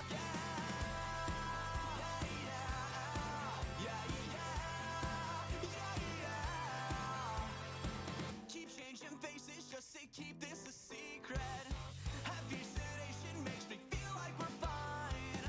I carved your name into my brain like a team cut. It bleeds, then recedes. I give up, I concede. Breaking your trust, pretending we didn't need this. I danced around you just to lighten the mood. Colorful phrasing couldn't help, we're defeated around for the sound, but I'm bringing you down. Maybe this time was the last time. I think we're running out of luck. Maybe enough was just too much. Thinking this time it could be fine. I think I'm falling out of touch. My words are always off the cuff.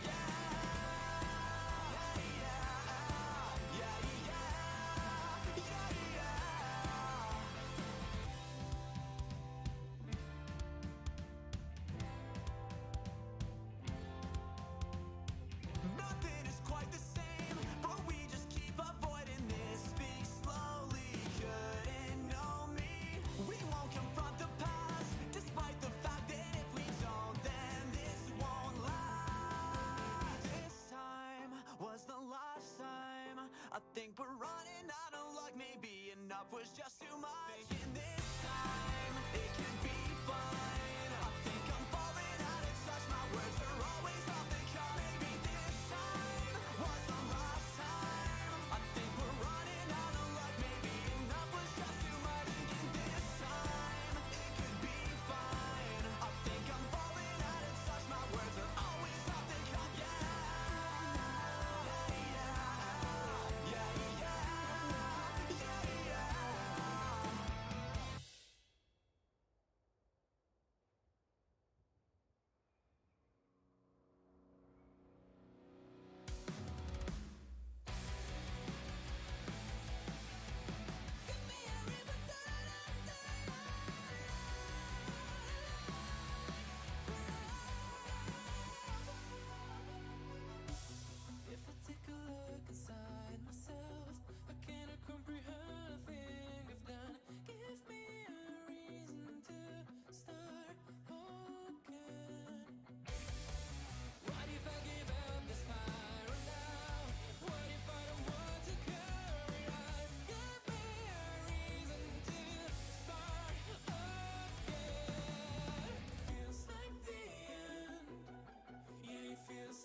yourself? Can you accept what you've become?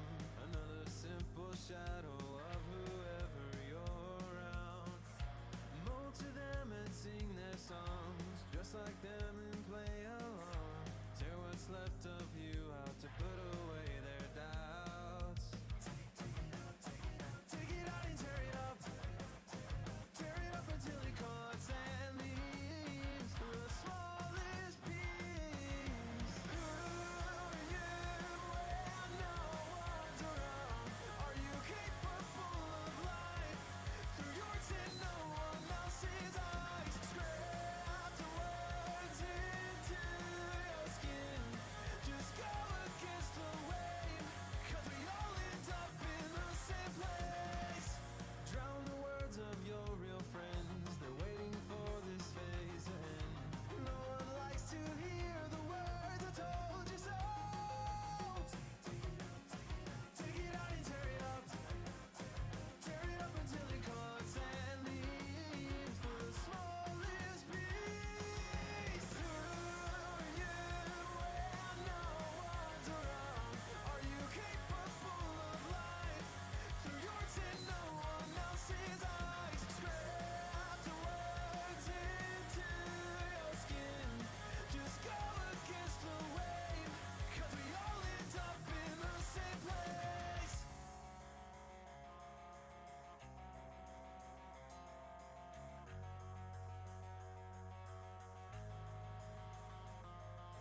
When your eyes shut, will you leave with the wrong story told? In your last breath, will you wonder, was I always a ghost? Was I always just a ghost of someone else? Was I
Welcome everybody to Call of Duty Challenges. The community broadcast is back here for a stage 3, a week 2, a day 2. Of course, it is time for the final match of the round robin stage. We're going to be looking at Amelia going head to head with Team War. Two teams on a very different sides of the table. Of course, Amelia Strays sit on top of the round robin stage here in European Challenges Elite. Team War, while they have qualified, they sit in a not so pretty sixth. Yeah, Amelia, the surprise package, right? Out of everything this stage, they've come alive. They've obviously got some great players amongst this squad. Before we, with history, Chaxter had a great time through some previous games. Watson obviously has history, and then perhaps more surprisingly, you've seen Nuke, J, and Piero Cobb. With all respect, absolutely. Perfect so far, right? They've been flawless, and so it's really good to see new names at the top. However, that being said, they are up against a War side that now know that they are safe and secure, and opposite ends of the table maybe, but this is still going to be a really good one, I feel. Yeah, I mean, I will admit, overall here, this doesn't really matter in the grand scheme of things, this matchup, of course. I mean, I think War could still technically improve their seeding based off this matchup. Again, I'm not going to sit there mid-match working out all the permutations for seeding for the play-in bracket. All you need to know here, Amelia Strays already in playoffs. Team War, they are already in the knockout bracket. But as we get over into this matchup on Raid Hardpoint, it is going to be currently Amelia Strays starting strong here, but they are going to lose the rotation over towards next. Yeah, they will indeed. It's War getting themselves into it. This is similar to the game we just watched them play, where they are very good at these early rotations. They get themselves set up, but can they win the defensive gunfights? Nuke J's going to land a couple of bullets. First kills blue, second kills blue. Journey lands a massive grenade. That was needed, but then the rest go blue as well. And this is again the scenario that always seems to unfold with War at the minute. They just don't hold on to those early rotations. And again, the kill feeds blue, and we go from a situation where War look like they might get back into it to suddenly Amelia pulling away. Team War still want a slice of this pie. Want a little bit of that time, but I think now with that initial push not really working out, they've instead decided to chop up their strategy a little bit here and go for the rotation over towards New. And hell, why wouldn't you do that, as we already look towards those gunfighters over towards ringside. However, unfortunately for Lucky and Journey, we're immediately going to see here gunfights coming in for Piero and Shaxter. Amelia Strays starting to close the vice here on this rotation, and I really want to see how well they're able to play this one. They have been a force in European challenges this elite, and I'm starting to get an idea why. Look at this surge on through from Amelia Strays. Yeah, no hesitation. Absolutely flooded on through. I don't think that they would have been aware, actually, that the other two spawned out. Didn't matter to them. They came straight at it and took the hill out of the Spanish hands. And they're clinging on from one side. This is a very unusual defensive setup, but they're going to keep a hold of it all the same. Chaxter, I don't know if that bonnet isn't visible on his screen, but he went straight through it on ours. And no, great plays out of them. This absolutely flying into a lead. Jesus, nearly 100 points already. War are going to get set up for basketball, but with their defensive record so far when it comes to holding these hills, I do not fancy them at this stage, and we're already seeing Invidian spawn out, by the way. Invidian spawning out across the map. This is not the best situation, is it, at the moment for a Team War? But hey, they have an opportunity at the moment to get back into this game. They've got the rotation over towards B-Ball on lock. Now it's a question of whether or not Amelia Strays can break on through. Chaxter now on a 7 spree. He has a streak to use. And hey, you know what? Chaxter, you're in this position. Why the hell not use it? You want to make the score nice and fancy for yourselves. That Chaxter streak is going to come in and take down Metals. Will be very close to a cruise missile. If he can get one kill here, it would earn it. He's not going to do it. It's a big shutdown coming in there from Invidian to make sure no further streaks are earned. And the first one goes as well.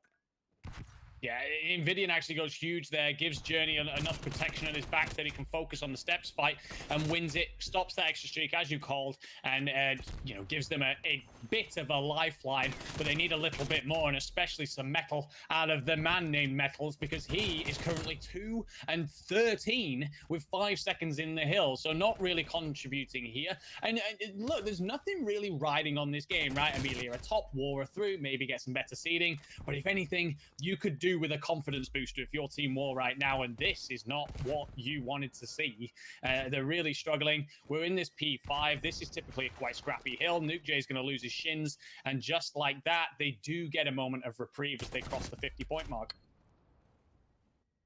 This could be a way back into this game. They did have control of the ring side, and that would have been important for the later rotation. But for now, they're going to want to focus on getting the time in P1. Lucky's able to win the first gunfight, and the second also may turn around to get Watson on ringside. We'll get the backup from Metals and Nvidia inevitably here, but while all this is going down, Team War, they're doing a spectacular job of soaking up all this time. Finally, Amelia strays. They've had enough. They put their foot down. Piero able to pick up 2, and they surge back on in for the scrap time. Not only that, though, we focus on this rotation coming in. Piero already over there, but some nice shots from Lucky to take him down. Almost gets the second as well. That would have been quite nice, right? It was an interesting spawn anyway, but sorry, interesting position anyway. Left Piero trapped between that Spanish sandwich that you referenced before, and currently the hill is going to stick with War.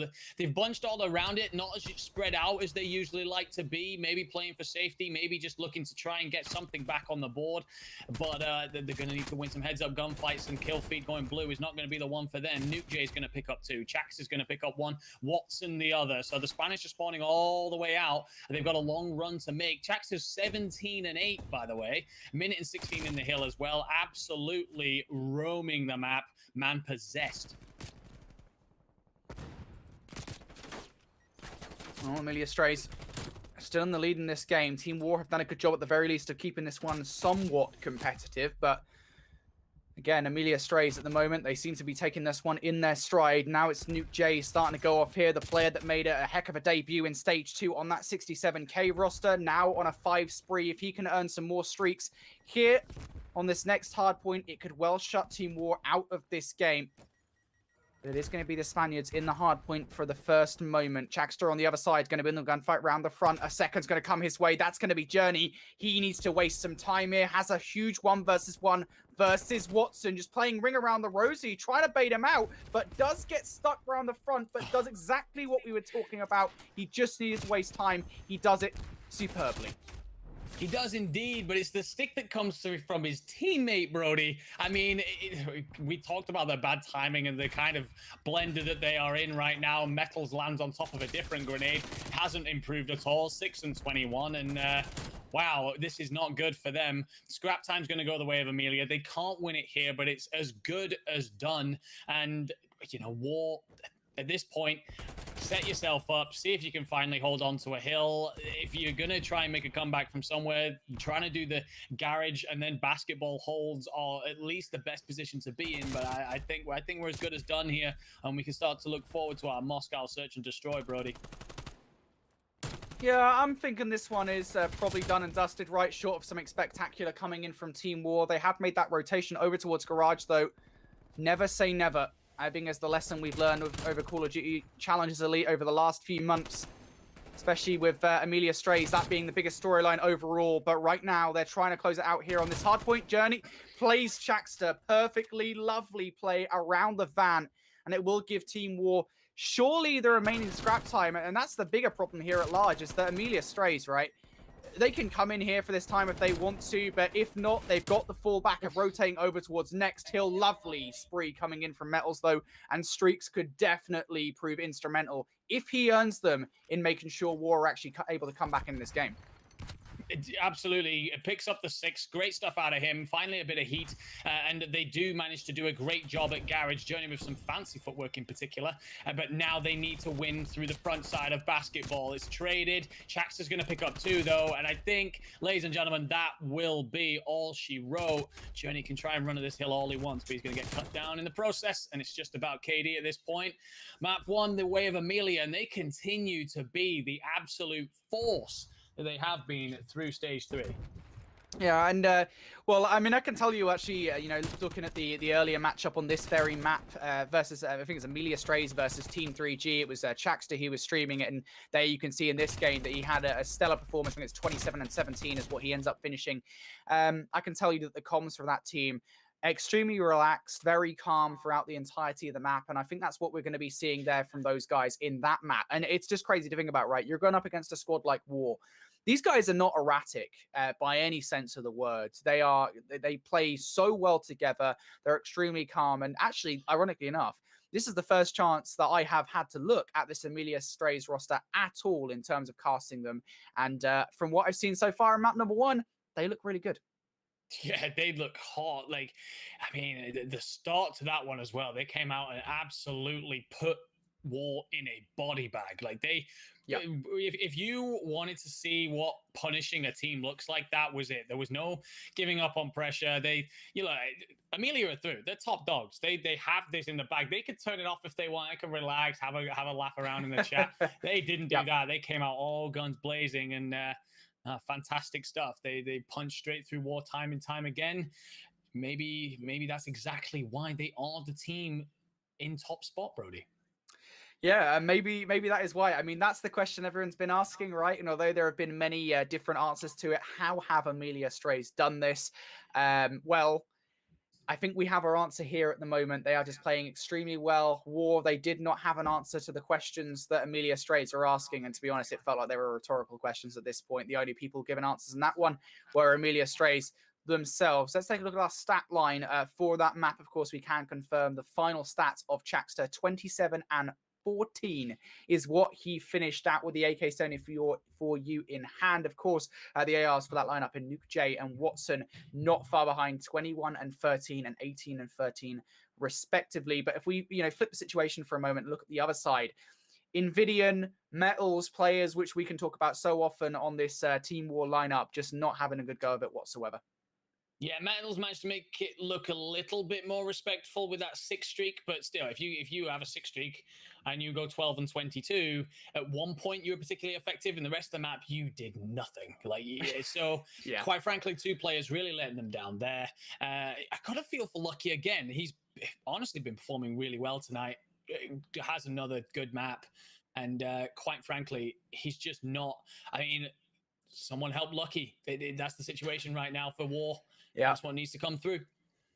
Yeah, it is rough, isn't it? Because, in the past with this War roster, they've always been a team that at any given moment, any of them can go off. I think that's been sort of like a feature of this War roster. It's a feature of any great team. You talk about Elevate, you talk about August, and I think even now with this Amelia Strays roster, that is kind of what makes those rosters special, is that in challenges, maybe it doesn't come so much down to sort of the team play and such. It comes down to, well, hey, at any given moment, any of these players can go off, right? And that's not to say team play isn't a factor here, but I think it comes down to more of the fact that you have these individual plays coming out, these individual great performances coming out from the players on these top challengers rosters.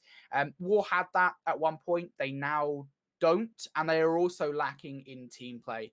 And I don't want to make this sort of a session of ragging on Team War for what they are doing wrong, but I think it is really important to analyze where they are going wrong at the moment, because even though I think it was Challengers Cup number 12, they did just get 3rd place.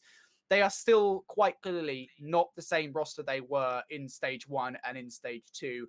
And they will be also looking internally to analyze, well, what's going wrong at the moment? I know, of course, they're going to have a coach to do that, but they need to. And they'll need to fix those problems pretty soon, because, of course, it was only going to be next week when we do have that knockout bracket.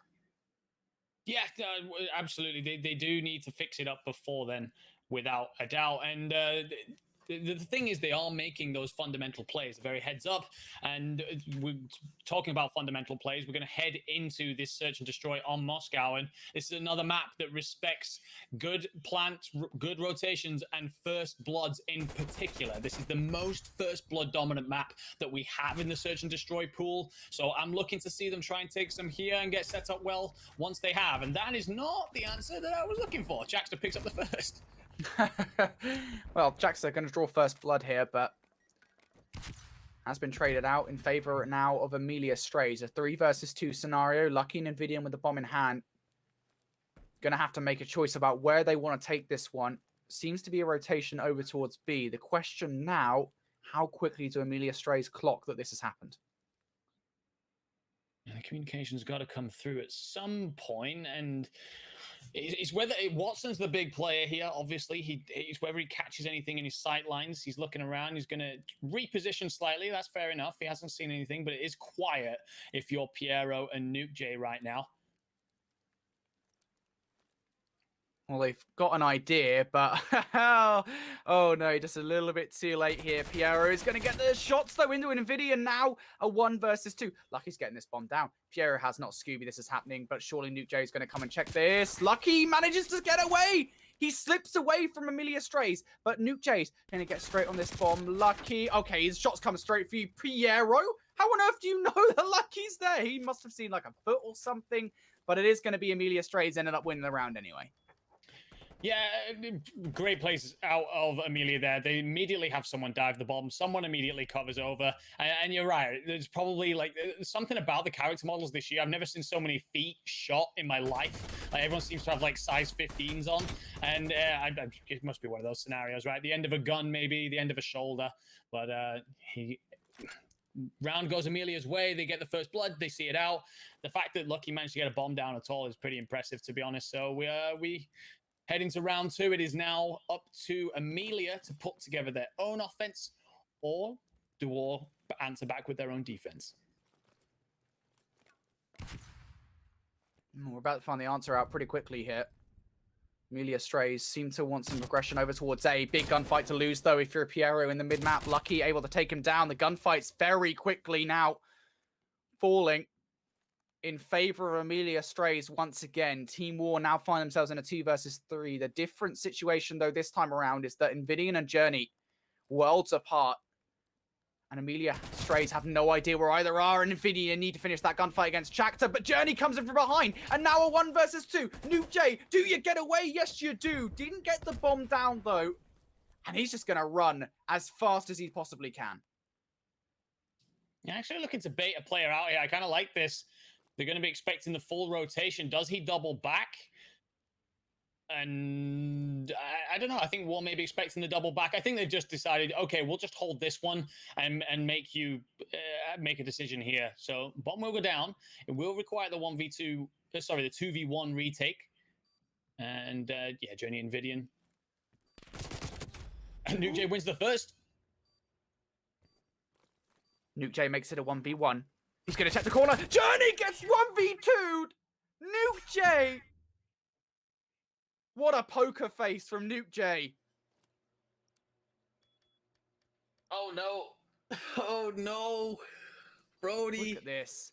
Look at the gore from Nuke J as well. To check this at the exact right moment. Nvidian jumps out, gets away, plays round the backside. And it is just this aggression from Nuke J.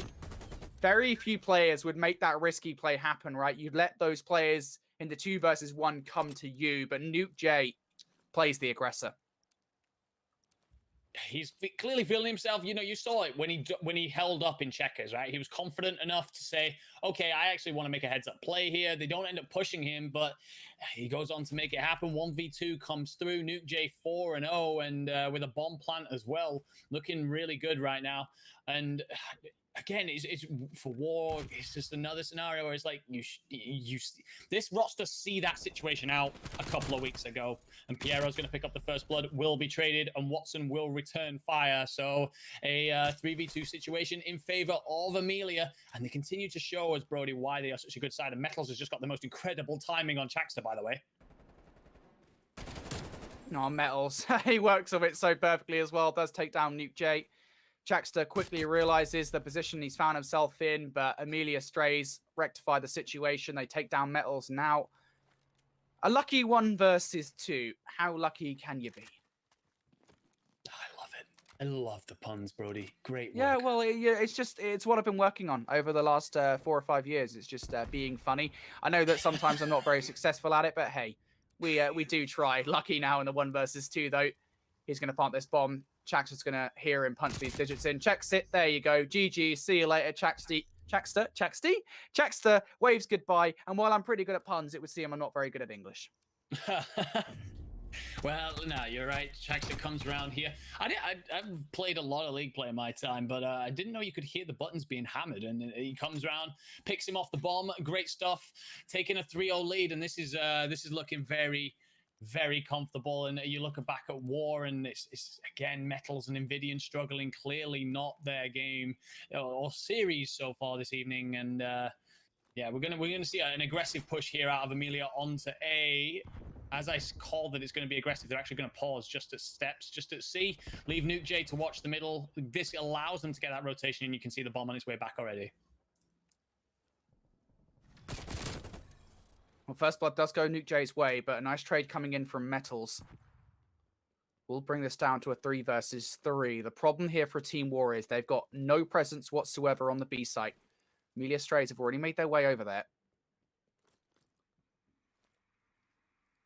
And Metals, really, if anything, has to be the player here to make this one happen as that bomb goes down. Just going to take his time. He does get the kill. Okay, opening kill onto Checkmate, absolutely huge. Puts it into a numerical advantage for War, but can they see it out? We've seen them fluff so many situations over these past 2 days, Brody. Piero is going to get the worst timing. Will fall. 1v3 scenario. Nuke gets one. And look, he wins it. Okay, nearly there. There was nearly a scenario where they both lined up for him. Even when they look like it's super commanding. Okay. All right, Brody, we've got a bit of spice. Yeah, I don't know if you should really be shooting bodies in the position you're in. You just got sort of wallied in map number 1. And, well, in map number 2, it hasn't exactly been nice for a Team War so far. So maybe just trying to get in their heads at the moment. Of course, we know actually on Twitter recently that these guys, they've been kind of very loud about some of the accusations that have been leveled against them. And maybe Team War trying to tap into that a little bit. Bring out the fragile side, I will say, of this squad. Maybe that's the strategy. Have you met Checkmate? He doesn't look like a man with a fragile side. Yeah, that is very true, actually. Checkmate at LAN, he is, I would describe him as a beast at LAN. He gets very loud. I have a video of him from CDBL London 2019 where I think he kind of broke the sound barrier. I'm not going to lie. I imagine that's what he's going to be doing as well if he's able to close out this series versus Team War. What a victory it would be. But at the moment, Amelia Strays, they aren't even given the opportunity to win this round. Oh, very, very, very patient, very passive, very slow. And at the end of the day, if you're a defensive side, you are fully, in your right to play this way. You can take your time. It's up to the attacking team. And Watson might actually miss the entire half of the Spaniards flying past him. He's gonna get a couple bullets ringing out, grenades everywhere. He's weak, he's gonna fall. First blood will go the way of War, and Nuke J's got a lot to do right here, and it's all on him as Bond looks to go down. Does stop the bomb plant, at least initially. Now a 2 versus 3. Amelia Strays, I still think, have the advantage in this situation. If they can stop this bomb going down, how quick is Checkmate to the draw, though? He's quick enough to get 2. An immediate retake from him. And now Invidian left in a 1 versus 2, doesn't even get the gunfight against Piero. He eviscerates him. And now's the time for Amelia Strays to put some extra bullets into these bodies. Yeah, they don't do it. They definitely could have done. I think they're just feeling confident in themselves, right? They're comfortable enough. They're not going to get involved in the mind games. And when Chak's picking up 2 pieces around the bomb site, you don't need to get involved in those mind games. Great stuff out of him. And they answer back. They take a commanding lead again. They're way up. And right now, they look good for it. And I do feel that we're going to need to see something special out of War to really put them to the sword. Because, Nuke J 7-3 right now. Invidian's 0-5. Not going to be wanting to watch this one back later, that's for sure. Well, Team War, they've gone for a pretty standard setup here on the defense. Everybody's watching an angle. Amelia Strays, though, I'd argue this is a pretty standard setup on the offense as well. Barreling towards A as a foursome. I think that's 4 players too many for Metals to handle at the moment. We'll see how he does handle it. First few shots going down. Unfortunately for Metals, though, Nuke J's Krig is just a little bit better, and now a 3 versus 4 for the retake. And this is that situation that we were talking about at the start of the game. You do not want to be blooded on this map. It's very difficult. Journey will pick up 1, though, on this rotation. But is he going to read the second one in the corner? He will pick it up. That's absolutely huge out of him. 2v1 situation. It is Checkmate. And if he wins this, he does not. Invidian gets it 2 on the board. So, I mean, hey, look, if you're going to have a bad start to the game, you've got to bring in a couple of good rounds. Invidian does enough. War get 1 back on the board. That was a horrible kill from Nvidia. And you're maybe gonna see it again here. Nvidia, yeah, he picks up. Yeah, okay, you are gonna see this 1v1 again. Look at this bunny hop coming in from Nvidia. Thinks he's playing bloody Warzone. Thinks he's in the gulag, 1 versus 1. I mean, it is effectively the same situation, isn't it? We're looking to win this game of Call of Duty to bounce back in what has been a not so great round of Challengers Elite for them. No, definitely not. Meanwhile, on the flip side, Amelia, they've got to be in Dreamland right now, right? Like, I don't think that we could have written a script that put Amelia at the top, flawless, looking as strong as they are. Don't get me wrong, some individual talents across the board for sure. And again, we refer back to some of them have got great history, but I think it's fair to say that they've surprised all of us during this stage and continue to do so. And they look very confident and commanding. And even in this scenario, Piero stayed where he is. There's no panic. There's no flying around the map. They play their way and they're confident with it. And War will get the bomb down, and Watson will actually be the first to fall. Oh, Nuke J. All right, that's a pretty regular position for the best of the best players, but Nuke J is going to use it to his advantage to get into this site. Team War, they've given it up, and it works out perfectly. This is one of those rare situations. Piero is going to fall, and that is one of those rare situations where that play works out. I am a big critic of a play such as that, where you plant the bomb inside laundry and then you essentially back away towards the street, because so often we see teams back up towards the street and then just lose control of the site. The bomb gets defused. That time it works out perfectly, but the only reason it works is because Amelia Strays did not play as a team there. They went in 1 by 1 and got punished for it. Yeah, just some singing their praises, right? Just some sat here talking about how they look confident and controlled and everything else. The retake was poor from them, and I think you're right that it's definitely not the play to make to plant there and then give it up. But it comes through, and I think Nvidian here, he's got 4 in the last 2 rounds. He's getting involved. Nuke J will get the first blood onto Metals, but they're starting to see at least more across the board from their players are War. And Lucky's going to see pretty much everyone in blue sliding around that corner. Nice kill coming in here from Piero. Journey and Lucky still looking to get this defused. The shots coming in from the half wall. Lucky, well, yeah. There's not much you can really do there in that 1 versus 4, to be honest. No, absolutely not. You see it. Oh, nice shots there. And Lucky's, Lucky was stuck in between a rock and a lot of hard places here. This was well, I mean, if he wins that, Watson's right around the corner next. So yeah, that was a tough situation. 1 more round to go for Amelia. Can War make something special happen? We're going to get the stats up in front of us here, and War still sticking with that double SMG, double AR setup. Amelia onto 3 ARs, so probably a long lane kind of hold scenario here. Nuke J 10-5, by the way, absolutely frying so far. Indeed he is. Nuke J, of course, one of those stand-up players again. Made his debut in Elite in Stage 2 with that 67k roster. Made quite the stir with that team, both in qualifiers and then, of course, in the Elite itself. Didn't get to the knockout stages there. What a turnaround it has been. But now into this round, and what could be the last round of the Search and Destroy, it is actually going to be a 2 versus 2. Nuke J potentially had the opportunity to shut the door on this Search and Destroy. Nvidian puts his foot in the door before it can be closed. He does, and everyone's seen these on the CDL streams, right? These under the car positions, and they're using them to their advantage right now. Some blessed timing will bring this to a 1v1 situation. Okay, Nvidian, you might have 6 kills on the board, but can you make this happen here? Get your team a round win, and in essence, answer it back for the poor start that you had. Oh no. Oh, well, Brody. Yeah, it happens. It does happen. Now, pretty good Search and Destroy there coming out from Amelia Strays. A couple of clutch situations where maybe Team War should have come out on top, but unfortunately they do not. And for all you Spanish fans in the chat, well, hey, the good news, Team War have still qualified. The bad news is they haven't won a map. today, which is look, it's a pretty depressing storyline if you're a Team War fan. But hey, it doesn't matter because you're through anyway to the knockout stages. And I suppose that is the one positive, is that, you know, even if, you know, you were to just take this match on its own, you know, it doesn't matter that much because you've already qualified if you're Amelia Strays. So realistically speaking, the stakes are not high for this match at all.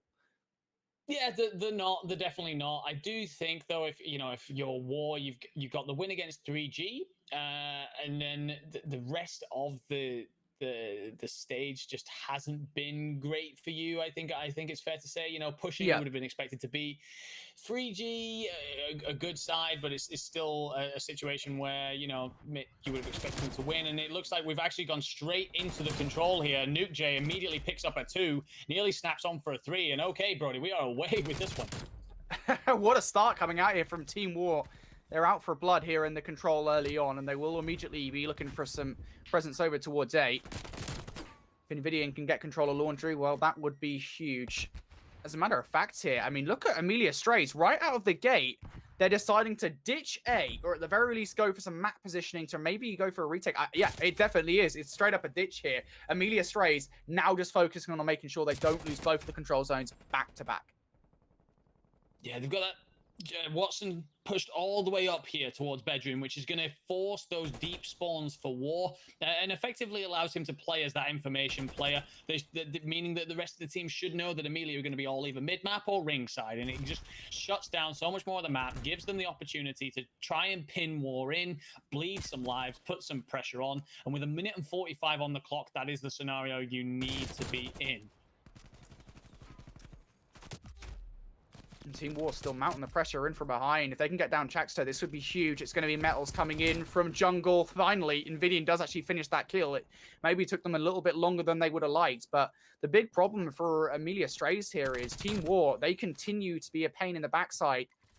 Players filtering on through, and now it has to be Nuke J. You have to win this fight. You don't. Now, if you're Amelia Strays, you're spawning out over towards Laundry. War, they can continue to apply this pressure. But actually, War are taking this one slow. They haven't decided to get on this point. They wanted to push through basketball. Amelia Strays now afforded an opportunity for a retake. I hate that play, Brody. I do, and so does every single Optic fan in the chat, right? You just stack the point. Just get on it. I hate when players push out the back and don't prioritize it. They're going to see it through anyway, so it's not going to matter in the end. But it is 1-up, a great attack round if you're War, very comfortable, very confident. But yeah, no, just play control. You're playing control. Just get the ticks, and actually Metals here. I think it goes really big. 2 there. And pieces on Watson. So, okay, fair enough. Metal stepping it up a bit. Yeah, I mean, like, it just, that is, I think, if you were to ask me to encapsulate War at the point in stage 2 in one particular play, it's that. Because I think War in stage 1, they would have gone for a play like that. Confidence in a bottle, absolutely, no doubt in my mind. Old War would have gone for that. So I think, you know, they just need to get some confidence in them to try and make those plays happen. Doesn't matter anyway. They will be walking away with a round 1 victory. We now go over to Amelia Strays being on the offense. They're already mounting the pressure up over towards A. Chaxter able to open up with the first blood. Piero going to trade out the kills here. Invidian still with some presence. Piero, you still got a little bit more to do. Will end up losing the last gunfight versus Invidian. Nvidia's 9-1, one hell of a start. We're really cooking right now. But as we talk about the work that's going on over at A, Watson's actually beelined it to B along with the rest of the boys. So they're just back and forth, flip-flapping around. War really needs to get control of that mid-map, and Metals is going to fall in kitchen. Chaxton needs to be traded and will be. But B's caught here, Brody. B is gone, and suddenly this is a foot race to A. And with the current scenario of Nuke J and Piero flank round the back, this is a very difficult situation for War, stuck between the entire Amelia side. Point B is gone, and this is just one of those really horrible situations where point A is so much easier to take that for Team War, you kind of have to be wary of not letting Amelia onto the point at least once. And they're going to fight this war on 2 fronts as well. That's the big problem, right? Team War, they're going to keep on spawning out towards Laundry, over towards Basketball. And Amelia Strays, they've got this pressure on both sides of the point. It's pressure that they need to be alleviated of. Here it comes in. from Checkmate and Watson. Checkmate's going to win one. Metals comes in now from the driveway, able to take down him. So it's just Watson on the other side over towards Laundry and War. They are afforded an opportunity to stabilize for a moment. They are, and Metal is here playing the thorn in the side, the snake in the grass, is going to just continue to find those corners to sit in, disrupt any push out of Amelia, and bleed time off the clock. Will eventually fall, but he's done a fantastic job there. And is this mid control now? Is it going to be completely for Amelia? Invidium will stay alive, but if he gets traded out here, this is where the problems come in, because mid belongs to Amelia. They've got into the hill, ringside is theirs, and they need some big gunfights right here. Piero picks up the first. So, and that should be it. Okay, Amelia strays, they're able to do it in the end. And honestly, I mean, it's so rare. I mean, I know you're a bit of a stats man yourself, Andy. I'm not sure you're going to be able to recall this one, though. I'm pretty sure that X out of 10 times, like, more often than not, is effectively what I'm trying to say. If you get that B point first, getting A is effectively a breeze on the offense. It's so hard to defend. And that is just one of those situations there where it does go in favor for Amelia Strays. They make it work, and Team War, unfortunately, you're going to lose that one. We're all even Stevens here in the control. We are indeed even Stevens, and yeah, 100%. I mean, I don't have an exact figure for you, but absolutely. Get one, Andy. Get an exact figure. I am not doing my job well enough, but the situation is, quite frankly, that A is the easier one to cap. So if B falls and you have a lot of time, that has to be flawless from you from that point on. Piero, what? How does he stay alive there? Okay, fair enough, Piero. Snapping. Feeling good about himself. Well, Piero has been one of the more highlighted players here on this Amelia Strays roster, has certainly made a name for himself over the last few weeks.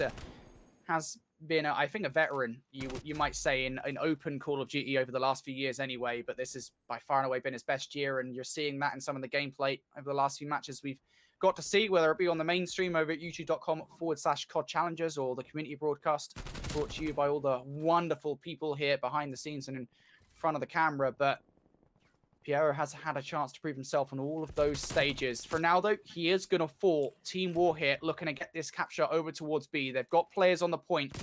Checkmate could put a stop to this. He is going to get one against Metal. Still, though, Team War, they have 3 other players over here. You've got players spawning out over towards the garage as well. But this hit, I mean, it kind of needs to work for Team War. They're running out of time. They are. We're super close now, 24 seconds, and if they fall here, this could probably be it. Every single member of Blue is going to bunny hop that corner and shoot Invidium in the face, and Journey's in a really tough spot here. Gets Shaxter, gets bullets into Nuke J, but it does not happen, and this is really difficult now. They are onto A, but even if they cap this, if they see this one through, they're down in lives, and not a massive amount of time as Shaxter loses all of his front teeth. Metals has got a pretty strong arm there as he, as you say, wipes out the dental features of Checkmate. Now Team War, the advantage of coming from that A point is you kind of have the immediate momentum to swing around from behind jungle, behind basketball. But Amelia Strays going to deal with the initial pressure. And I like this from Team War. Look at Metals, look at Journey. They're going to slow this one up, wait for Lucky and Invidium to try and make a pinch move. Watson's going to get a massive 2-piece, fair enough. Controls it completely. Piero then beams Lucky. So War spawning all the way out. And if you look, number 2 is Lucky all the way deep. He's going to be running onto the end of Nuke J's assault rifle in a second because he's posted himself up in this very advanced spot. And are they going to spot each other? Yeah, Nuke J comes out on top. Piero gets a couple of kills of his own. Watson goes again, 5 lives. Less than 30 seconds to go, and Amelia looking very assured right now, Brody. They look really, really good, and clearly enjoying their Call of Duty. Yeah, it's not going so well. 15 seconds now left on the clock here for Team War to do something, but I say Team War, it's all about. Come on, Checkmate. Come on, oh, Checkmate, he knew he was on stream for that one. Wanted to give us the execution play. That would have been on Had Bad. I'm sure Shift was getting himself perked up for that, but it's not to be. Checkmate is denied of the execution, but I think for Amelia Strays, they're not going to mind that much. Yeah, the flashy play is out the window, but still, they're in for round number 3, and just one control round away now from sweeping Team War. A 6-1 series count they would have here in the round robin stage of Challengers Elite, and what a statement that would be. It is absolutely huge. It would be absolutely brilliant.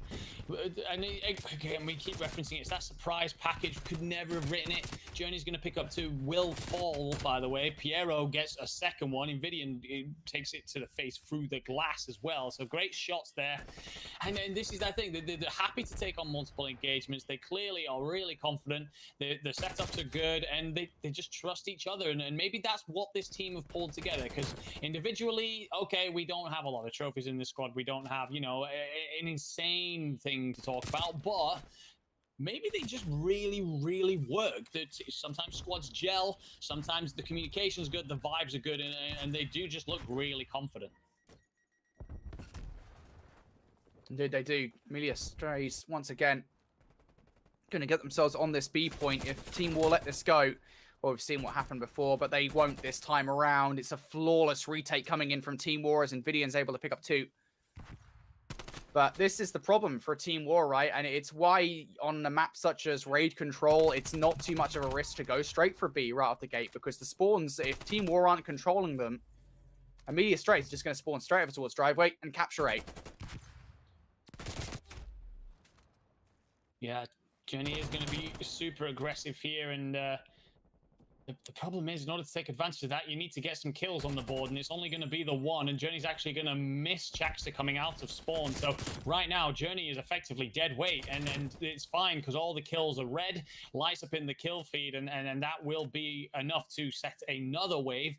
Amelia still have 90 seconds, though. They're feeling they have a lot of time here. They've got to break down this first wave, and it looks like Journey's finally going to get involved at this point. Great camera angle here. We're going to see just how close they all are. Hey, that's down to our director of sport, Journey. Oh, gets 1, but you feel like the damage there is actually done. Journey only needs to turn around these Amelia Strays players for the moment, but Chaxter just has Lucky's number. Amelia Strays just trying to find something here to close it out in round number 4. There is a couple of kills that do go their way, but if you're Team War, you just don't chuckle this. Have players on the point, have players making sure that Amelia Strays don't reach it, and hey, Invidian could well be the player to stop this from happening. Yes, he's going to get 2, shoots for the 3rd also, but that player's already down. Invidian's cracked out of his mind. It's just 1 player close by in Piero. Lucky deals of him, and Team War once again stabilize Amelia Strays down to the final 7 lives hit. Yeah, it looks like we're going to see that round 5. I haven't been keeping an eye on the ticks, but it looks very much so like we are going to see it, which is quite impressive, really, from a War side. Journey's going 13 and 25 right now, not having the kind of game we would expect out of a player like him. And actually, NukeJ has gone all the way through the back and is going to get onto the point. He does have support from Watson from Kitchen, and all of a sudden, what looked like a completely controlled situation is not. There's only 9 seconds left. This is definitely the last attack. Watson's going to pick up 2. Invidian's going to have to answer back, and he falls as well. So this is really bad. 5 spree for Invidian's doesn't matter because 9 seconds, Brody. No way. There's no way. If NukeJ, if he's able to get metals here, it's huge. He just wastes the time, goes for the second with the Diamante as well. It gives it a 1 versus 2 on the point for Chaxter. And Team War, they almost let that one slip. If NukeJ is able to make that play happen easily, I mean, I get the context again. There isn't too much riding on this series for either of these two teams. It really is just bragging rights, I feel, for Amelia Strays. You want to end your Elite well, but that becomes one of the better plays we've seen in Challengers Elite in Stage 3. It does indeed, and what the phrase that you like to use is chuckle, right? They very nearly throw that away. So if you're War, meanwhile, Amelia nearly ended up with a lovely little Twitter clip there. So really good end to that one. But War are going to have to answer back with their own offense. Now, the argument on this map is whether or not offense is an advantage or not, right? Because it's a 50-50 in terms of who wins offense, who wins defense on this map. Most maps in this game are defensive for Control, but this one is the exception.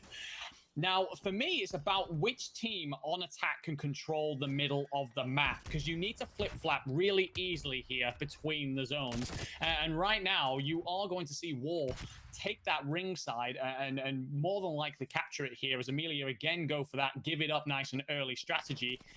But for me here, it's about can you can you see War going on to win multiple waves of attacks? And Chaxter's going to shut down any sort of map pressure here.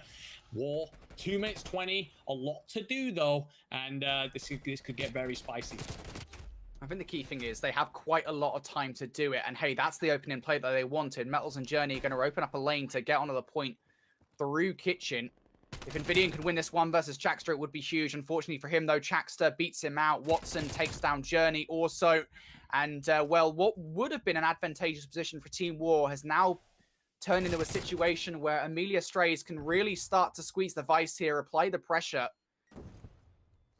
Metals needs to hold on inside bedroom because Chaxter is an ever-present threat. And he's just waiting. You've got Lucky and Metals up top in the bedroom. They're going to try and sniff him out. Chaxter gets the timing. He gets one. Metals comes out of open steps. The call is there. If Chaxter wins this, it will be a streak for him. The first few shots go in. He's chasing it down. You love the dogmatic play coming in from Chaxter. He gets the artillery strike. There would have been a cruise missile on the line, but Lucky takes him down. Yeah, Chaxter's past 30 now. He's an absolute menace on the map, giving War not a chance. You can have as long as you like. We can give you a minute, 2 minutes, or 4 hours. But if Chaxter's playing like that, you're going to really struggle to break him down. Picks up another one. He does have that artillery in pocket, and that is a big thing to have on this map. This zone is super open from an aerial point of view, but super enclosed. Not many places for players to stand or run away to once that streak is called in. And if you're War, you need to be putting Amelia in a situation to use it as quickly as possible. Otherwise, this is all over very, very quickly. That is going to be a lifeline for Amelia Strays, but there's 30 seconds left on the clock here for Team War to make this one happen. Chaxter's able to pick up that first blood, jumps into Tiki. Gonna shake these guys up like a cocktail. Searching, playing Ring Around the Rosie for Journey. Journey is gonna fall, not before a bit of damage is done though. Chaxter's presence inside the Tiki area has been diminished. Now there's just Nuke J inside the safe room. He's able to pick up one before falling. Chaxter still has a streak, and here it comes. They're going to see the targeting at least. The players should just jump in a Tiki here. No, Metals actually gets into the corner, and I don't know what Metals is doing. Get in with the Tiki with your teammate there. Last 3 seconds for Lucky to do something. He's able to pick up one, but it's just too late. Amelia Strays close out the game. They close out the series. It's a close control, but that is the only close map we've had in this one. Yeah, I doubt it's much in the way of consolation for War, who've now lost all 6 maps this evening. It's a very good thing that they weren't relying on this last one to win and to survive, because they wouldn't have passed that test. So we will see them in the knockout stages. We will see Amelia go all the way through to the playoff bracket. I forget the way those are named, but I think that's the right way around. And yeah, no, Amelia looked great. War, lots of work to do before we come back next week. Yeah, Amelia. It's always Amelia Slays. I always think that's a better name than Amelia Strays. I'm not entirely sure. If anybody from Amelia Strays is listening, I'd like to know if there is actually a meaning behind Amelia Strays, because if there is, I want to know what it is. If it means something in some language or something like the Destroyers or something like that, I'd really like to know, because that would be a lot cooler than just somebody be called Amelia. But hey, who knows anyway? I'd like to know. But Amelia Strays, they are going to be in the playoff bracket already alongside either Elevate or Mavericks. That match is still going on at the moment. For Team War, yes, they lose that match. Their second 0-3 performance today, not their first of Elite Stage 3. They will be looking to fix up before they face that knockout bracket next week. They will indeed be looking to I don't even know where you go from here in terms of how to fix this situation up. Like how do you... It's, you know, they've had such a sudden decline that I don't, according to the rules, I don't think you're allowed to change your players, right? At this stage, unless somebody gets picked up. No, you're not. So they just got to hope that someone gets a visa and gets picked up on that team. So the chances are that we're going to see this exact same team, and I really do wonder that, you know, they have a great support system. They're underneath War. They're a really great group, and I just wonder what is it they're going to do? Do we see a possible role change? Do we see some tactic swaps? What is going to, something has to come through for War, because otherwise that is looking like a straight out of here system next week. Yeah, War are not looking so confident at the moment. I am a little bit concerned. Something does need to change. And I don't think we're in the wrong for pointing that out. You know, I don't want any of the fans in the chat coming in my DMs later on today saying that I'm slandering War. I'm not, all right? This is just the reality of the situation. This is a team that in stage 1, they won out. They were stage 1 champions. Stage 2, they ended up getting 3rd.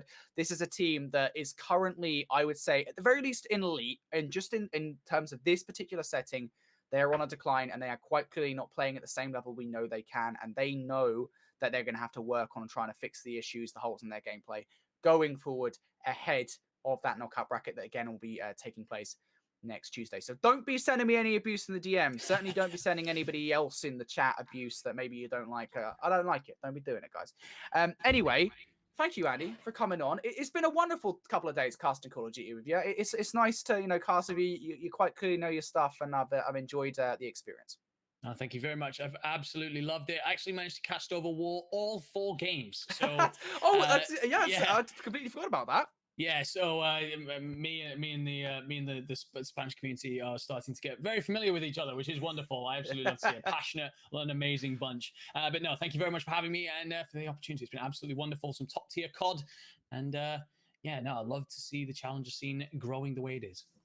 Yeah, it's always nice to see the challenger scene here in Europe is as competitive as ever. But we're not done yet, guys. While we might be done with the European stream here on the community broadcast, of course, it is still ongoing. That final matchup between Elevate and Mavericks to decide which team will be joining Amelia Strays in the playoffs is going on right now, casted by the wonderful voices of Ton, Price, and Ellen over at youtube.com/COD Challenges. You guys should go check that out right now to see the thrilling conclusion of the round robin stage of stage 3 of Challengers Elite here in Europe. But from myself and Andy, thank you to everybody for tuning in to this community broadcast. Make sure you return later on tonight. I believe, I want to say in a couple hours time or so, for the North American final day of action. Of course, there is a lot going on over there, a lot of tiebreaker situations that could be coming to a head also. So make sure you guys go check that out. But for now, thank you to everybody for tuning in for this day of Call of Duty action. We love you lots, and we'll be seeing you when we see you.